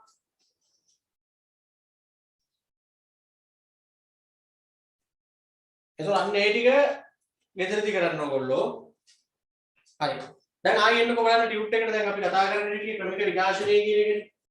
ක්‍රමික විකාශනය කියන එකෙන් පස්සේ අපිට පුතේ ඊළඟට තියෙනවා මෙතන දීලා ගැලීම් සටහන. අනේ ගැලීම් සටහනේ තියෙන සංකල්ප ටික තමයි තේරුම් ගන්න තියෙන්නේ. දැන් අතීතයේ ඉඳලා වර්තමානයේ දක්වා ව්‍යාපාර ටික ටික විකාශනය වෙච්ච හැටිනේ දැන් කලින් කතා කරේ. එනකොට ඊට අදාළ යම් යම් ප්‍රශ්න ටිකකුත් තිබ්බා. අර ඍජු නිෂ්පාදනය, වක්‍ර නිෂ්පාදනය අන්න ඒවා තෝරන්න වෙනවා. ගලපන්න වෙනවා. එතකොට ඒ ටික පුළුවන් වෙන්න ඕන. වැදගත්ම අවස්ථා හතර මොනවද නම් මම එහෙම ඇහුවොත් එතකොට මේ හතර වැදගත්ම අවස්ථා හතර හැටියට ඒක මතක තියෙනවා. හරිනේ. ඊළඟට ඔතන දැන් ලොකු ගැලීම් සටහනක් දීලා තියෙනවනේ. ඒ කියන්නේ මේ ව්‍යාපාර සංයුතිය කියලා ඔබට කියන්නේ. ව්‍යාපාර කියන සංකල්පය නිර්මාණය වෙන හැටි. අපි ව්‍යාපාර කියන සංකල්පය ගැන දන්නවනේ. මිනිස්සුන්ගේ අවශ්‍යතා හා වුණා ඉටු කරන්න තියෙන ඕනෑම කටයුත්තක් කියලා අපි කියන්නේ. ඕක එනවා මෙහෙම. ව්‍යාපාර කියන එක පුතේ මූලික වශයෙන් හැදෙන්නේ මෙන්න මේ සංකල්ප දෙක එකතු වෙලා. කර්මාන්ත කියන එකයි වාණිජ්‍ය කියන එකයි එකතු වෙලා. හරිද? ඉතින් අපි තේරුම් ගමුකෝ. ව්‍යාපාර කියන සංකල්පය හැදෙන්නේ මොන සංකල්ප දෙක එකතු වෙලාද? කර්මාන්ත කියන එකයි වාණිජ්‍ය කියන එකයි එකතු වෙලා. අපි ඉස්සරහට මෙන්න මේ පැත්ත බලමුද? කර්මාන්ත කියන පැත්ත. ඕගොල්ලොන්ට පුතේ කර්මාන්ත කියන වචනේ ඇහෙනකොට එකපාරට නිකන් මැවෙන්නේ මොන වගේ රූපයක්ද? සිංහල වචනනේ මේවා. කර්මාන්ත කියනකොටම නිකන් ඔළුවට මැවෙන්නේ මොන වගේ චිත්‍ර රූපයක්ද කියන්නේ? ගොඩක් අයට මම දන්නවා ගොඩනැගිල්ල. මොකද? ගොඩනැගිල්ල. ඔය කියන්නේ ඕගොල්ලෝ හැමෝම වගේ මම දන්නවා කර්මාන්ත කියපු ගමන් මවාගන්නේ ෆැක්ටරිය. කර්මාන්ත ශාලාව. තේ කර්මාන්ත ශාලාවක්, රබර් ෆැක්ටරියක් ඔය වගේ එකක් තමයි මේ වචනෙත් එක්ක ඔයා ඔළුවට දාගන්නේ. කර්මාන්ත. ඒක නෙවෙයි ළමයි මේක. කර්මාන්ත කියන එක වෙනයි, කර්මාන්ත ශාලාව කියන එක වෙනයි. මෙහෙම තැනක් කොහෙවත් නැහැ. කර්මාන්ත කිව්වහම පුතේ ඇඟිල්ල දික් කරලා පෙන්වන්න රූපයක් නැහැ. මේක සංකල්පයක් විතරයි. වචනයක් විතරයි. අර තියෙන්නේ කර්මාන්තයක් කියලා පෙන්වන්න බෑ. කර්මාන්ත ශාලාව පෙන්වන්න පුළුවන්. අර තියෙන්නේ තේ කර්මාන්ත ශාලාව. අර තියෙන්නේ රබර් කර්මාන්ත එහෙම පුළුවන්. මේක වචනයක් විතරයි. සංකල්පයක් විතරයි. මේ වචනේ අපි පාවිච්චි කරන්නේ මෙන්න මේ වගේ තැන් වලට. හරිද? දැන් ඔන්න මෙතන ඉන්නවා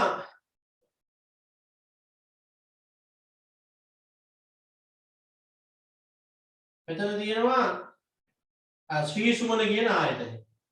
අවිස්සාරය. හරිද? මෙතන තියෙනවා තක්ෂිලා කියන ආයතනය රත්නපුර. මෙතන තියෙනවා නාලන්දාව කියන ආයතනය බලංගොඩ. මේ මම පන්ති කරන ආයතනද මම කියන්නේ. මේ ආයතන තුනේම කරන්නේ එකම දේ. මේකේ ටියුෂන් පන්ති තියෙනවා, මේකේ ටියුෂන් පන්ති තියෙනවා, මේකේ ටියුෂන් පන්ති තියෙනවා. නම් තුනකින් හිටියට මේ තුන් ගොල්ලම කරන්නේ එකම වැඩේ. එතකොට මේ එකක් වශයෙන් ගත්තාම පුතේ අපි මේකට කියනවා ආයතනයක් කියනවා. මේ තියෙන එක ආයතනයක්. මේ තියෙන එක ආයතනයක්. මේ තියෙන එක ආයතනයක්.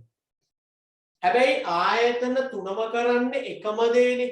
මේ තුන විතර නෙවෙයි ලංකාවම ගත්තොත් ටියුෂන් පන්ති කරන ආයතන කොච්චර තියෙනවද? රත්නපුර ගත්තාම කීයක් තියෙනවද? අවිස්සාවේල ගත්තාම කීයක් තියෙනවද? බලංගොඩ ගත්තාම කීයක් තියෙනවද? මේ ඔක්කොමලා කරන්නේ පුතේ එකම වැඩේ. එකම වැඩේ. එහෙනම් මේ සේරමල එකට දැම්මහම අපි ඒගොල්ලන්ට කියනවා කර්මාන්තයක් කියලා. මේ තියෙන්නේ ලංකාවේ ටියුෂන් කර්මාන්තය කියලා ඒකට අපි කියනවා. තනි කෙනෙක් ගත්තොත් ඒක ආයතනයක්. ආයතන ටික ඔක්කොම එකට ගත්තාම ඒකට කියන්නේ කර්මාන්ත. එකම දේ කරන ආයතන සමූහයක් අපි කියනවා කර්මාන්තය. මොකද්ද කර්මාන්ත කියන එක කොහොමද අර්ථකථනය වෙන්නේ? එකම දේ කරන ආයතන සමූහය. එකම ගණයේ භාණ්ඩ හා සේවා සපයන ආයතන සමූහයකට කියන නම තමයි කර්මාන්ත කියන වචනේ තමයි අපි එතෙන්ට පාවිච්චි කරන්නේ. එකම දේ කරන ආයතන සෙට් එකක්. ගොඩ සමූහයක්. අපි කියනවා කර්මාන්ත. හරි? කර්මාන්ත. එතකොට ලංකාවේ ටියුෂන් පන්ති කරන සේරම ආයතන ගත්තාම මේක ලංකාවේ ටියුෂන් කර්මාන්තය. වාහන හදන දේ ටොයෝටා කියලා කියනවා, හොන්ඩා කියලා තියෙනවා, සුසුකි කියලා තියෙනවා, Audi කියලා තියෙනවා, BMW කියලා තියෙනවා. මේ ඔක්කොම එකට ගත්තාම මේක මෝටර රථ කර්මාන්තය. මෝටර රථ කර්මාන්තය. එහෙනම් මතක තියාගන්න කර්මාන්ත කියන්නේ වචනයක් විතරයි, සංකල්පයක් විතරයි. එකම දේ කරන ආයතන සමූහයක් හඳුන්වන පදය තමයි කර්මාන්ත. එකම දේ කරන ආයතන සමූහයක්, ආයතන සෙට් එකක් හඳුන්වන පොදු වචනය. ඔන්න අදින් පස්සේ කර්මාන්ත කියන වචනේත් එක්ක ෆැක්ටරියක් මවා ගන්න යන්න එපා. කර්මාන්ත කියලා තැනක් කොහෙවත් නැහැ. එහෙම රූපයක් නැහැ. ආයතන සමූහයකට කියන පොදු නම. කර්මාන්ත. තේරුණානේ දැන් හැමෝටම කර්මාන්ත කියන එක මොකක්ද කියන්නේ? ටියුෂන් පන්ති කරන ආයතන ඔක්කොම ගත්තොත් අපි ඒකට කියනවා ඒක තමයි ලංකාවේ ටියුෂන් කර්මාන්තය කියලා කියන්නේ. හරි? කර්මාන්ත කියන එකේ දින පුතේ කොටස් දෙකක්. සමහර අයගේ කර්මාන්ත දිහා බැලුවහම අපිට පේනවා ඒවා නිෂ්කර්ෂක කර්මාන්ත. නිෂ්කර්ෂක කර්මාන්ත. සමහර ඒවා දිහා බැලුවහම ඒවා අපිට පේනවා නිර්මාණක කර්මාන්ත. හරි? නිෂ්කර්ෂක නිර්මාණක කියන කොටස් දෙකකට මේක බෙදනවා. නිෂ්කර්ෂකයි කියන්නේ පුතේ මෙහෙමයි. දැන් සමහර අයගේ කර්මාන්ත බැලුවහම අපිට පේනවා සබහ දහමෙන් ලැබෙන දේ ඒ විදිහටම අරගෙන කරන ව්‍යාපාරය. සබහ දහමෙන් ලැබෙන දේවල් කිසිම වෙනස් කිරීමක් කරන්නේ නැතුව එහෙම්ම පාවිච්චි කරගන්න. ඒ විදිහටම පාවිච්චි කරගන්න. එහෙනම් ඒගොල්ලෝ වැටෙන්නේ නිෂ්කර්ෂක කියන කර්මාන්ත වලට. දැන් මම වැඩි කොට දාලා ජීවත් වෙනවා. එතකොට මම මොකයිද? නිෂ්කර්ෂකයි. ඇයි මේ සබහ දහමෙන් ගන්න එක එහෙම්ම විකුණනවා. මගේ බිස්නස් එක තමයි වැඩි කොට දාලා විකුණනවා. ඒ වැඩි වලට මම මොකුත් කරන්නේ නැහැනේ. තියෙන වැඩි ටික ගත්තා විකුණනවා. සබහ දහමෙන් ලැබෙන දේ එහෙම්ම අරන් විකුණනවා නම් නිෂ්කර්ෂක කර්මාන්ත. මම පළතුරු වගා කරලා පළතුරු විකුණනවා. නිෂ්කර්ෂක. මම එළවලු වගා කරලා එළවලු විකුණනවා. නිෂ්කර්ෂක. මං කතරගම මල් විකුණනවා. මම කිව්වේ නෙළුම් මල් ඕලු මල් වගේවා. එතකොට නිෂ්කර්ෂක. මං කැලේ ගිහිල්ලා ගස් කපලා ගස් විකුණනවා දැව නිෂ්කර්ෂක. මං උඩවලේ ගිහිල්ලා වැවේ මාළු වලලා විකුණනවා. නිෂ්කර්ෂක. මාළුවට මොකුත් කරන්නේ නැහැ අල්ලුව දුන්නා විකුණනවා. මුහුදේ මාළු වලලා විකුණනවා නිෂ්කර්ෂක. එහෙනම් මතක තියාගන්න සබහ දහමෙන් ලැබෙන දේවල් ඒ විදිහටම පාවිච්චි කරනවා නම් ඒගොල්ලන්ට අපි කියන්නේ නිෂ්කර්ෂක. සබහ දහමෙන් ලැබෙන දේවල් වෙනස් කරලා ගන්නවා නම් අපි කියන්නේ නිර්මාණක. දැන් මෙහෙමනේ. මගේ යාළුවෙක් ඉන්නවා එයා ලී බඩු හදනවා. එයා නිර්මාණක ලී බඩු හදනවා. දැන් ලී බඩක් හදනවා කියලා කියන්නේ අර දැව කොටේ ගෙනහල්ලා කපලා ඉරලා යතු ගාලා මේක ලස්සනට අල්මාරියක් පුටුවක් මේසයක් වගේ හදන්න ඉපේ. සබහ දහමෙන් ගන්න දේ වෙනස් කරනවානේ. මොකද කැලේ ගස් වල නිකන් කැලේ තියෙනවද එහෙම අල්මාරි ගස් පුටු ගස් ඈ නෑනේ. මොකක් හරි ගහක් කපලානේ පුටුව හදන්නේ. ඒක නිර්මාණය. මගේ යාළුවෙක් ඉන්නවා එයා පළතුරු බීම හදනවා. එයා නිර්මාණක ඒතකොට. මම පළතුරු වවනවා. මම නිෂ්කර්ෂක.